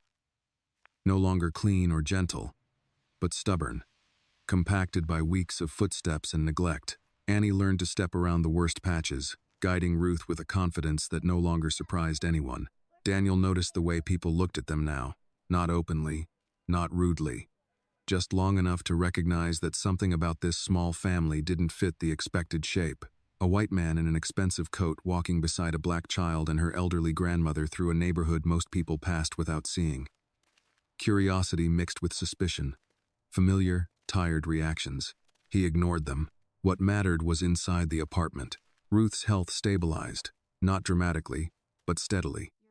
The clinic adjusted her medication again, and this time the improvement held. She laughed more, coughed less, complained loudly when she felt strong enough to do so. "That's how you know I'm getting better," she told Daniel one afternoon. "I'm irritated again." "I'll take irritation over fear any day," he replied. Annie started after-school art classes twice a week. Miss Carter walked her there, stayed long enough to make sure she settled in, then left her to paint and draw with other children who didn't know her story and didn't ask. The first time Daniel picked her up afterward, Annie ran to him holding a piece of paper. "I made this," she said, breathless. It was a drawing of 3 figures holding hands. One tall, one small, one bent but steady. No faces, just outlines. "That's us," Annie said simply. Daniel felt something tighten in his chest. "It's beautiful." That night, he received another call, not anonymous this time. "Daniel," said the voice on the other end, familiar now. "You're still refusing to disengage." "Yes," Daniel replied. "You're creating an unnecessary complication," the voice continued. "This child has drawn lines around you." Daniel closed his eyes briefly. "I didn't draw those lines. I respected them. You're naive if you think this ends well. Daniel's voice remained calm. I'm realistic enough to know how it ends if I leave. A pause. You're not her father. No, Daniel said. I'm not. Then remember your place. Daniel opened his eyes. My place is where I stand. He ended the call. The next week brought the hardest moment yet.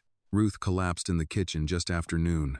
Annie heard the sound before she understood it, the dull thud of a body meeting floor, the sharp intake of breath that followed.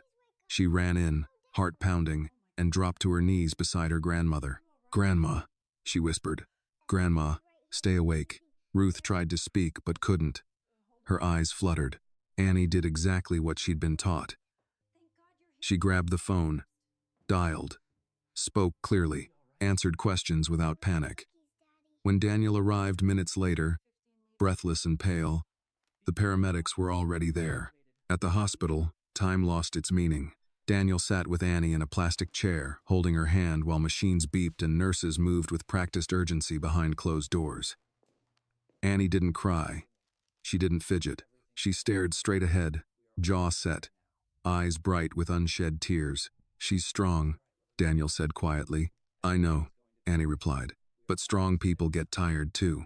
Hours later, a doctor came out. She'll be okay, he said.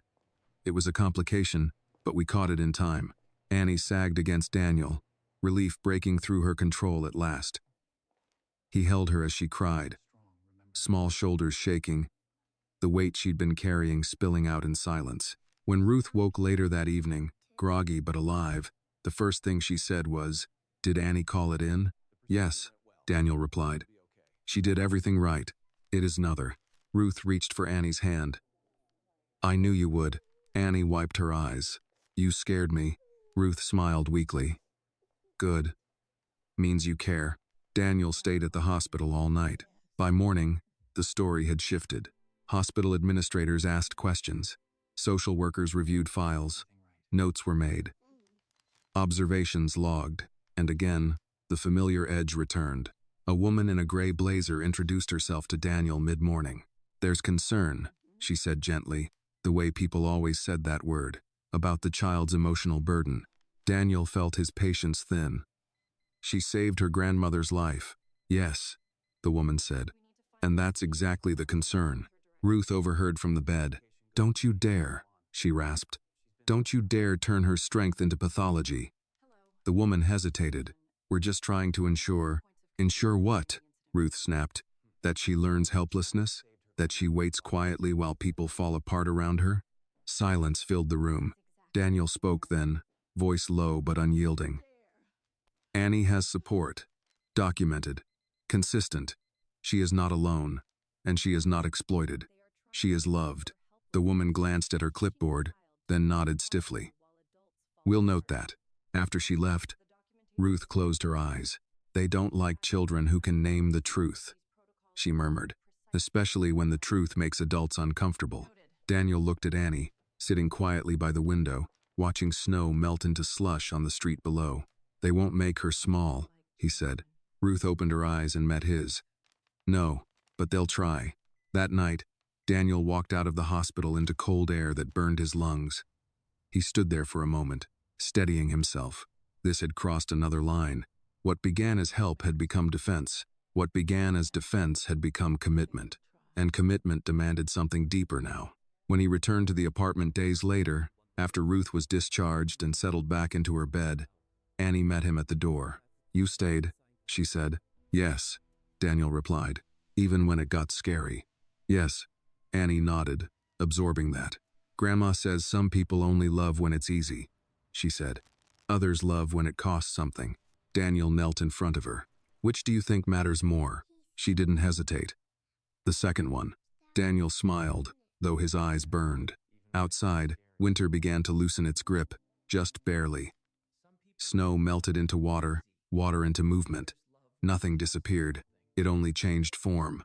And Daniel understood now that the world would keep testing this bond again and again. But Annie had already learned something most adults never did. That love, real love, was not proven by words or comfort. It was proven by who stayed when the ground gave way.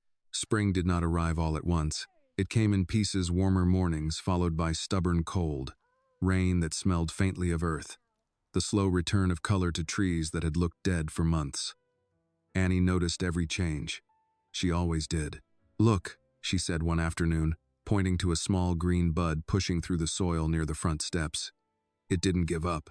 Ruth smiled from her chair, a blanket tucked around her legs. "Neither did you. They're fallery." Life settled into a new rhythm after the hospital scare, one shaped by caution but no longer ruled by fear. Ruth's recovery was slow but steady. She complained about the blandness of hospital-recommended diets and insisted on seasoning her soup anyway. Annie supervised, serious and vigilant, but no longer panicked at every cough. Daniel came by less often during workdays, more on weekends. Not because he cared less, but because staying meant finding balance. He'd learned that presence lost its meaning if it turned into control. One Saturday morning, Annie met him at the door with a question she'd clearly been saving. "Do you think I'm different?" she asked. Daniel paused. "Different how?" "From other kids," Annie said. "They don't do the things I do." Daniel considered this carefully. "You've had to learn things early. That makes you experienced, not broken." Annie frowned. "Some kids at school said I act like a grown-up. It's 7 desire." "And how did that make you feel?" Daniel asked. She thought about it. "Like they don't know what it's like to need to be one." Daniel nodded. "That's true, but I don't want to always be like that." Annie added quietly. "You won't be," he said. "You'll be many things." That seemed to ease something in her. The outside world, however, was less flexible. Daniel's name began appearing in places he hadn't intended. Not headlines, not accusations, just mentions. Boardroom whispers, invitations that quietly disappeared, conversations that ended a little sooner than they used to. He noticed. He accepted it. Pressure, when sustained long enough, always asked the same question. Is this worth it? One evening, Daniel received an email marked confidential. It outlined a proposal, an opportunity that would require him to distance himself from certain non-essential personal entanglements, to avoid complications. He read it once, then he closed the file. That night, he went to the apartment without calling ahead. Ruth was in the kitchen, chopping vegetables slowly, stubbornly. Annie sat at the table, reading aloud from a book. "Hey," Annie said, looking up. "You're early." "I needed to be," Daniel replied. Ruth glanced at his face. "Something happened." "Yes." "Bad?" she asked. "Clarifying," Daniel said. They sat together after dinner, the air heavy but not hostile. "They're making it clear," Daniel said finally. "That staying involved will cost me more." Ruth folded her hands. "And you're telling us because?" "Because this affects you," he replied. "If I step back now, the pressure may ease. For everyone." Annie stopped reading. Ruth didn't speak right away. When she did, her voice was steady. "Are you asking permission to leave?" Daniel met her eyes. "I'm asking whether my staying helps or hurts." Ruth leaned back, studying the ceiling. "I spent my life teaching Annie one thing," she said, "that people leave for reasons that make sense to them." Annie's fingers tightened around her book. "But," Ruth continued, "I also taught her that some people stay because leaving would cost them more than they're willing to pay." She looked at Daniel. "Only you can decide which one you are." Silence stretched. Annie finally spoke. "If you leave, I'll understand," she said, voice small but firm. "I'll be sad, but I'll understand."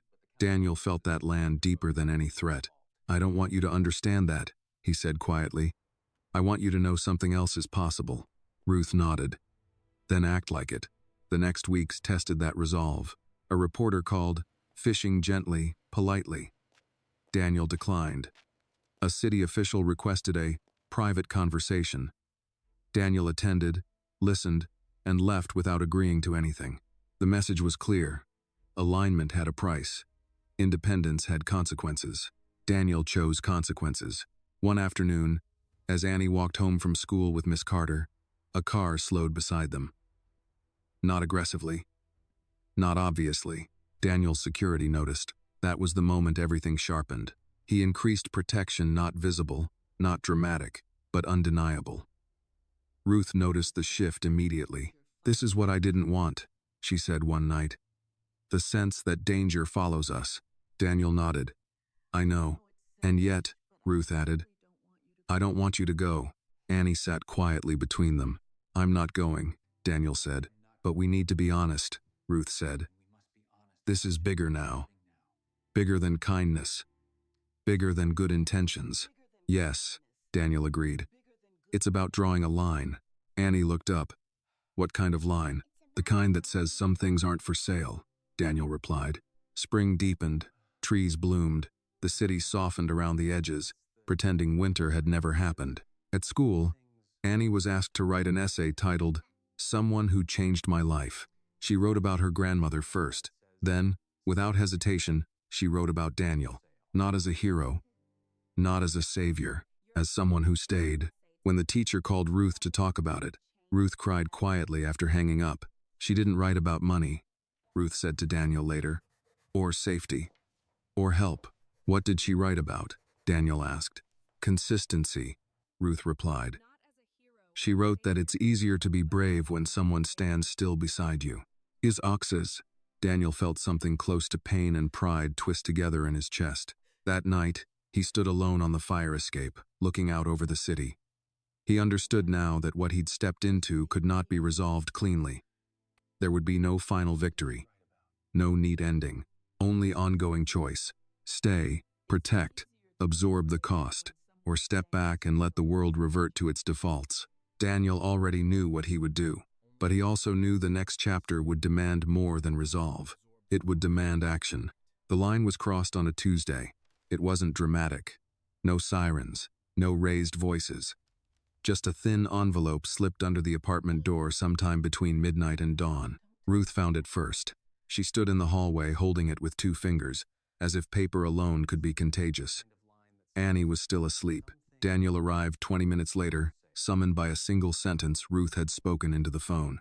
"They've stopped asking." Daniel understood immediately. The envelope contained no letterhead, no official seal, just a typed page and a single photograph. The page read, "This situation has become inefficient." The photograph showed Annie walking home from school, Miss Carter half a step behind her, both of them caught mid-stride. The angle was wrong, too close, too intentional. Ruth sat down slowly. They followed her. Daniel's jaw tightened. They watched her.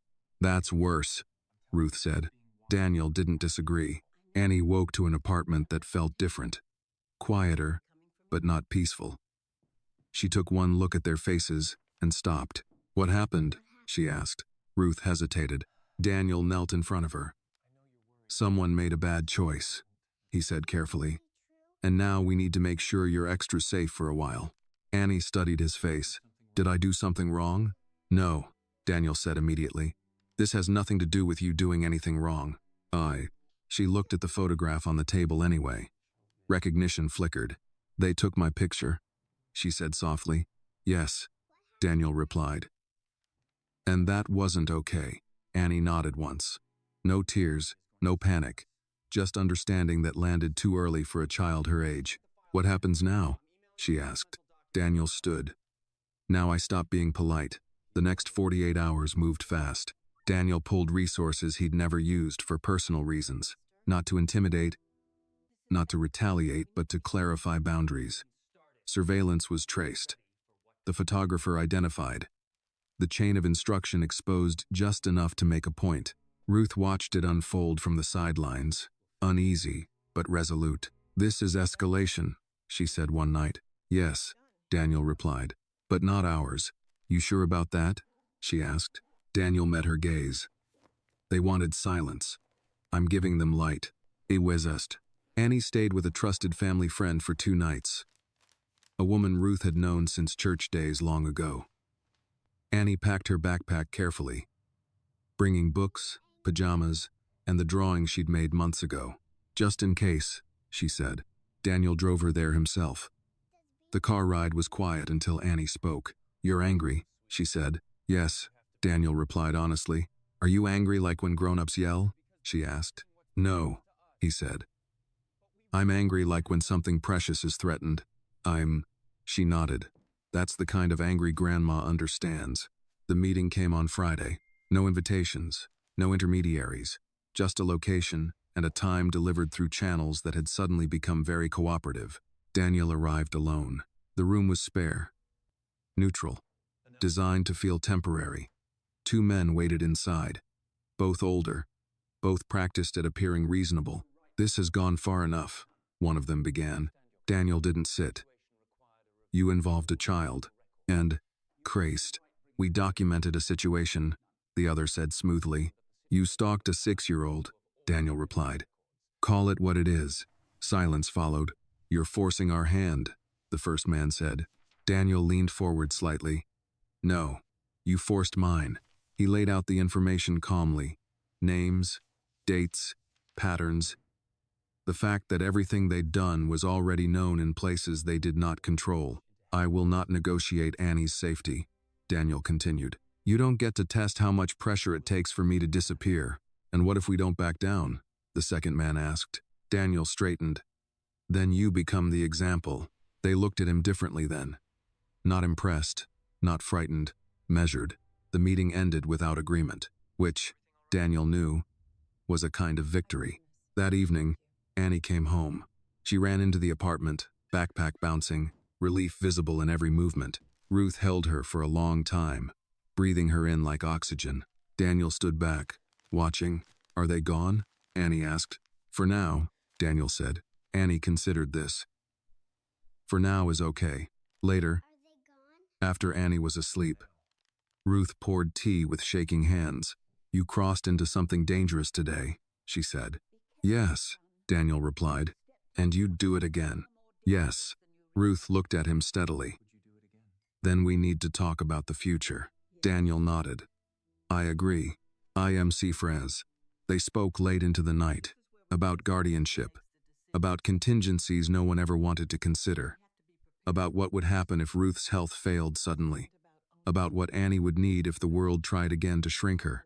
This isn't about ownership, Ruth said firmly. It's about continuity. I understand, Daniel replied. Ruth reached into a drawer and pulled out a folded document. Old. Worn. I started this months ago, she said. I didn't know how to finish it. Ozer. Daniel took the paper carefully. He didn't open it yet. You don't have to decide tonight, Ruth added. But you should know where I stand. Daniel finally looked at the document. It named him. He closed his eyes briefly. Thank you, he said quietly. Outside, the city moved on, unaware of the small, decisive shift that had just taken place inside a modest apartment. The next morning, Annie woke early and found Daniel in the kitchen. You didn't leave, she said. No, he replied. She smiled, small but certain. Good. Daniel watched her eat breakfast, swing her legs, hum softly to herself. He knew now that there would be no returning to a simpler version of this story.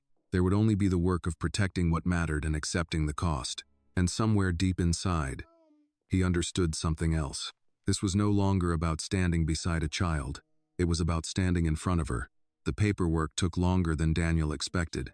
Not because of legal complexity, he had teams who lived for that, but because Ruth insisted on understanding every line. She sat at the small kitchen table with reading glasses perched on her nose, moving slowly, deliberately, refusing to be rushed. I've signed too many things in my life without reading them, she said. I won't do that again. Daniel respected that. He answered questions patiently, translating legal language into plain truth. Annie listened from the floor, coloring quietly but clearly paying attention. So this doesn't mean I stop being Annie's grandma, Ruth said at one point. No, Daniel replied.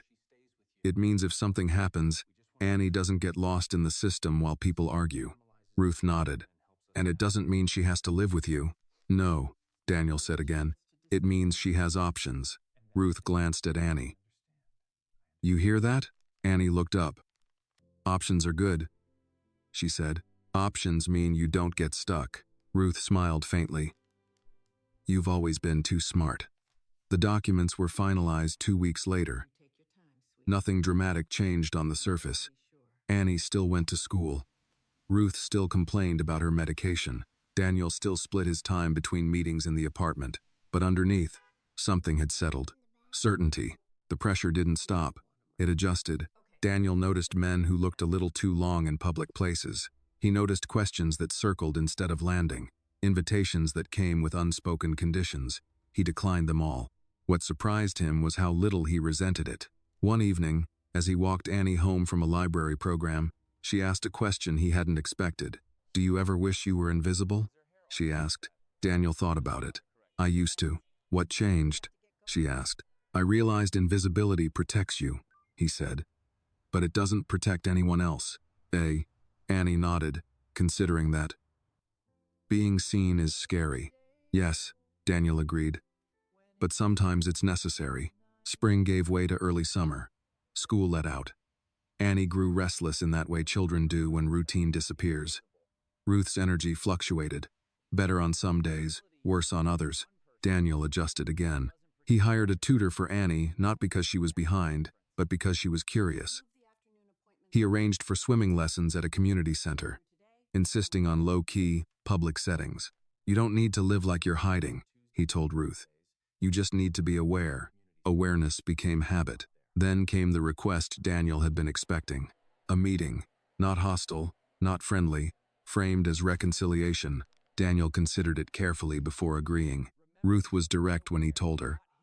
"If this is a trap, it won't be," Daniel said. "Not like before. And Annie? She won't be anywhere near it." Ruth nodded. "Then go. But remember, people who smile while they threaten are still threatening." Daniel smiled faintly. "I know." The meeting took place in a restaurant that specialized in appearing neutral. Private room, polite staff, carefully chosen silence. The woman from months ago was there again. So was a man Daniel hadn't met. Younger, sharper. "We're prepared to reset," the woman said after the pleasantries. Mutual disengagement. Daniel leaned back. "Define that." You stop involving yourself in matters that draw attention," the man said, "and we ensure no further interference." Daniel shook his head. "That's not mutual. That's conditional." The woman sighed. "You've made a point. Everyone sees it." "That wasn't the goal," Daniel replied. "Then what is?" the man asked. Daniel looked at him steadily. "That a child isn't currency." Silence. "You're forcing us to acknowledge something we don't operate on," the woman said quietly. "Then adapt," Daniel replied. "Or move aside." The man's jaw tightened. "You're not as untouchable as you think." Daniel stood. "I'm not trying to be untouchable. I'm trying to be clear." He left without waiting for permission. That night, he walked into the apartment to find Annie sprawled on the floor, surrounded by paper and markers. "What's this?" he asked. "My list," Annie said, not looking up. "Of what?" "Things I want to be," she replied. Daniel sat beside her. "That's a long list." She nodded. "I don't want to pick just one." He scanned the page. Teacher, doctor, artist, protector, listener. "Protector?" he asked gently. Annie shrugged. "Someone has to notice when things aren't fair." Daniel felt something shift again. Ruth watched from her chair. "She's been like this since the hospital," she said. "Asking big questions." Daniel nodded. "Big experiences do that." Annie looked up. "Do you think fairness is real?" Daniel thought carefully. "I think fairness is something people build when they refuse to accept cruelty as normal." Annie considered this. "Then it's work." "Yes," Daniel said. "It is." That night, Daniel lay awake, staring at the ceiling of his own apartment. He thought about how his life had narrowed and deepened at the same time, how some doors had closed quietly, while others had opened into responsibility he couldn't have imagined before. He didn't regret it. He thought about Annie growing older, about the questions she would ask at 12, at 16, at 20.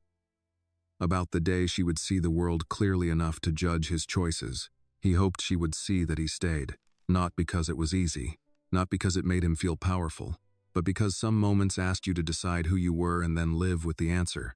In the morning, Daniel received a short message. "We understand your position." He deleted it without replying. When he arrived at the apartment later that day, Annie ran to him with a grin. "I learned how to float today," she announced.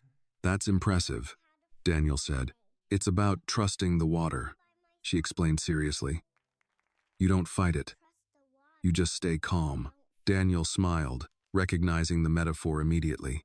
Yes, he said, exactly like that. As summer settled in, the sense of immediate danger faded, but the vigilance remained. Not fear-based, purpose-based. Daniel knew the final challenges were still ahead, but he also knew something else now. Annie was no longer just someone he protected. She was someone who would one day protect others, and that made every cost worthwhile. The first real test came quietly. No envelopes, no phone calls, no strangers watching from across the street. Just an absence Daniel had learned not to trust. Summer moved forward anyway. Annie turned 7 in June. Ruth insisted on baking a cake herself, even though it took most of the day and nearly all her energy. The cake leaned slightly to one side, the frosting uneven, but Annie declared it perfect. I like things that look like they were made by people, she said. They celebrated in the small apartment with a few neighbors, Miss Carter, and one of Ruth's old church friends who brought a folding chair and too many balloons. Daniel stayed in the background, watching Annie laugh, watching Ruth's eyes shine with something dangerously close to peace. For a moment, it almost felt earned. That illusion didn't last. 3 days later, Daniel received a call from a number he recognized immediately. You should turn on the news, the voice said, calm and distant. Daniel didn't respond.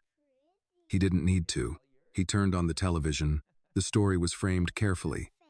Concerned citizens, questions of influence, an unnamed businessman inserting himself into a vulnerable family situation.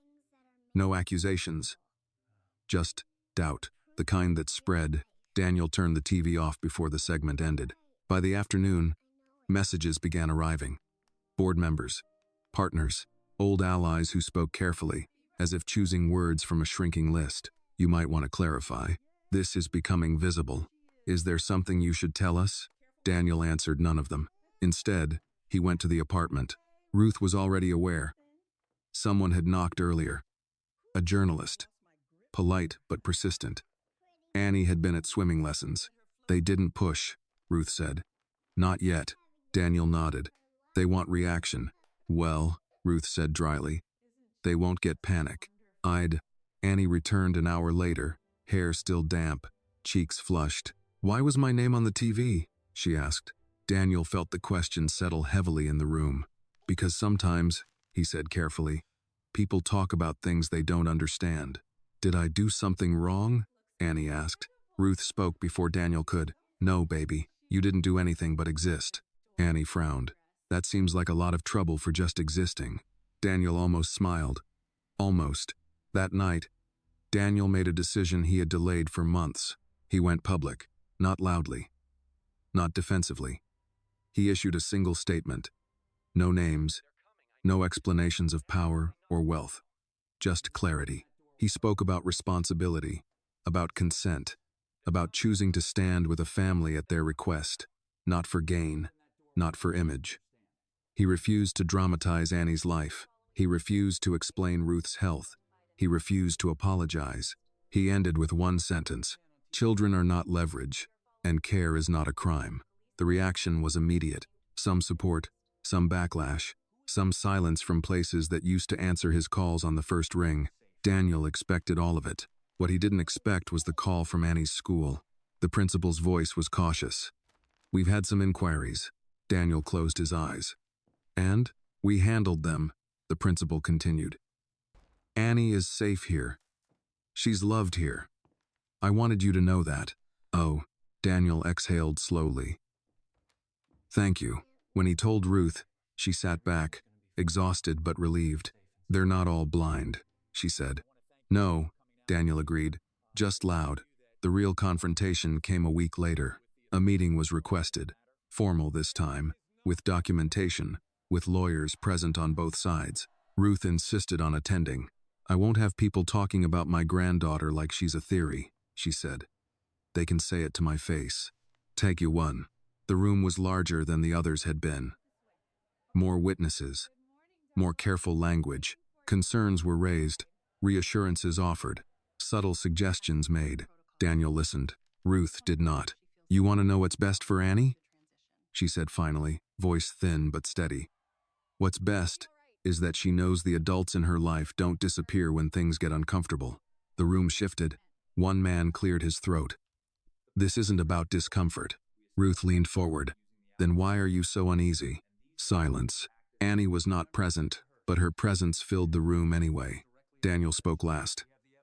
"If your concern is her well-being," he said, "then judge outcomes, not optics." The meeting ended without resolution, which meant it wasn't over. That night, Annie sat with Daniel on the fire escape. Legs dangling, the city humming below. "Are they trying to make you leave?"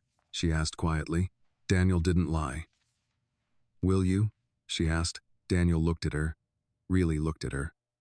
The child who had asked for a ride home and somehow changed the direction of his life. "No," he said. Annie nodded, as if she'd known the answer already. "Grandma says people tell you who they are when it costs them something," she said. Daniel smiled softly. "Your grandma is very wise." Annie leaned her head against his arm. "If they make things hard, you can still stay, right?" "Yes," Daniel said. "Hard doesn't scare me." She smiled then, a small, fierce smile. "Good," she said, "because I don't want to grow up thinking the world always wins." Daniel felt something settle into place at those words. The next morning, he received another message. This one was different. "We are withdrawing." No explanation, no apology, just withdrawal. Daniel read it once and handed his phone to Ruth. She read it, then handed it back. "Don't trust it," she said. "I don't," Daniel replied. "But I accept it." The story faded from the news cycle within days. Something else replaced it. Something louder, something easier. Life resumed, altered but intact. Annie started summer camp. Ruth planted herbs on the windowsill. Daniel returned to work with a narrower circle and a clearer conscience. One evening, Annie asked a final question that summer. "Do you think this is the end?" she asked. Daniel thought about it, about the quiet threats, the visible lines, the choices that had closed some doors forever. "No," he said, "but I think it's a turning point." She nodded. "Turning points are okay." "Yes," Daniel agreed. "They are." As night settled over the city, Daniel stood at the window of the apartment, watching lights flicker on one by one. He knew the last chapter was coming, not because the danger was gone, but because the shape of their future had finally revealed itself. Not perfect, not safe, but chosen. The rain came back the way it always did in the city, without permission, without warning, and without concern for who had already endured enough. Annie noticed it first. She stood by the window of the apartment, now familiar in every creak and shadow, watching water bead and slide down the glass. "It sounds different tonight," she said. Daniel, standing behind her, listened. The rain was heavier, slower, not frantic like that first night years ago. This rain felt deliberate. "Yeah," he said, "it does." Ruth sat in her chair, wrapped in a light sweater despite the summer air. Her breathing was slower these days, more measured. Age and illness had not left her, but neither had they won. "I always thought rain meant something was about to change," Ruth said. "Good or bad. You never knew which until afterward." Daniel smiled faintly. "I think that's still true." Annie turned from the window. "Is this one good or bad?" Ruth reached for her hand. "It's honest. That's better than either." Life, after the withdrawal, didn't become easier. It became clearer. Daniel no longer pretended his world and Annie's were separate. He stopped trying to balance appearances and started prioritizing alignment. Some partnerships dissolved quietly. Others strengthened in unexpected ways. People who valued comfort drifted away. People who valued integrity stayed. That was the cost. And the gift. Annie grew in ways that were subtle but unmistakable. She laughed more easily now, but she also listened with depth that startled adults. She noticed when people talked down to her. She noticed when kindness came with strings attached. She learned to say no. One afternoon, walking home from the corner store with Daniel, she asked, "Do you think people are born good or bad?" Daniel considered the question carefully. "I think people are born unfinished." Annie nodded. "That makes sense. You don't blame a house for missing walls if it's still being built." Daniel smiled. "Exactly." Ruth's health declined slowly. Not tragically, but inevitably. The doctors were honest. There were no emergencies now, just time. One evening, as the light faded from the room, Ruth asked Daniel to sit with her alone. "You know I won't be here forever," she said plainly. "Yes," Daniel replied. "And you know Annie will be," Ruth continued. "Yes." "Oh." Ruth reached out, gripping his hand with surprising strength. "Promise me something." Daniel leaned in. "Anything. Promise me you won't try to turn her into a symbol," Ruth said. "Or a mission. Or proof of anything." Daniel swallowed. "I promise." "She's a person," Ruth said. "Not a lesson." "I know," Daniel said. "She's always been." Ruth smiled, eyes closing briefly. "Good. Then I can rest." That night, Annie climbed into Ruth's bed and fell asleep beside her, one small hand wrapped around an older one. Daniel watched from the doorway, understanding that some moments did not belong to him, even if he was part of the story. Weeks later, Ruth passed quietly in her sleep. No alarms, no panic, just an ending that came gently, like a tide pulling back. Annie cried in Daniel's arms, deep, honest sobs that shook her whole body. He did not tell her to be strong. He did not tell her everything would be okay. He stayed. The days that followed were heavy, but not chaotic. Arrangements were made. Papers finalized. Annie asked questions and received real answers. "Where do people go?" she asked one night. Daniel answered truthfully. "Wherever the people they loved carry them." She nodded. "Then Grandma's still here." "Yes," Daniel said. "She is." The apartment changed after that. Ruth's chair remained, but empty. The kitchen felt quieter. Annie moved through the space carefully at first, then more freely, as if learning a new map. Daniel did not rush anything. When the time came, Annie moved into Daniel's home. Not because she had to, but because she chose to. On her first night there, she walked through the room slowly. "It's big," she said. "Yes," Daniel replied. "It doesn't feel lonely," she added. "That's because you're here," he said. She smiled, small and certain. The world did not stop watching them. It never would. But the watching changed. Curiosity replaced suspicion. Respect replaced doubt. Not because Daniel demanded it, but because Annie grew into herself without apology. Years passed. Annie learned to argue without raising her voice. She learned that justice was not loud but persistent. She learned that loyalty did not mean silence in the face of harm. Daniel learned to listen more than he spoke. He learned that protection did not mean control. He learned that love, real love, expanded responsibility instead of shrinking freedom. On a rainy evening years later, Annie stood by the window again. Taller now, sharper. Her eyes still observant but softer around the edges. "Do you remember the night we met?" she asked. Daniel nodded. "Every detail." "I was scared," she said. "But I wasn't lost." "Not really." Daniel looked at her. "What do you mean?" "I knew where home was," she said. "I just needed someone to help me get there." Weak. Daniel felt the weight of the years settle into something like peace. "You did the rest," he said. Annie smiled. "We did." Outside, the rain continued to fall, steady and unremarkable, like life itself. Daniel watched the city lights reflect in the wet streets and thought about how one moment, one decision, one refusal to look away had reshaped everything, not into something perfect, but into something true. And that, he knew now, was enough. Because some questions changed lives not by how they were answered, but by who chose to answer them. "Sir, can you take me home?" He had, and in doing so, he found his own. The story reminds us that real justice is often quiet and deeply personal. It does not always come from systems, wealth, or power, but from an ordinary human decision to stand in front of someone who is vulnerable and refuse to step aside. It teaches that kindness is not weakness, that protecting a child is not charity but responsibility, and that doing the right thing often costs comfort, reputation, or safety. Most of all, the story shows that loyalty is proven by who stays when fear, pressure, and inconvenience appear, and that one moment of courage can change not only a child's life, but the soul of the person who chooses to answer instead of looking away. This video is a work of fiction created with the assistance of artificial intelligence. All characters, events, and situations are not real and do not represent any actual people or true stories. The content is intended for storytelling and emotional illustration only.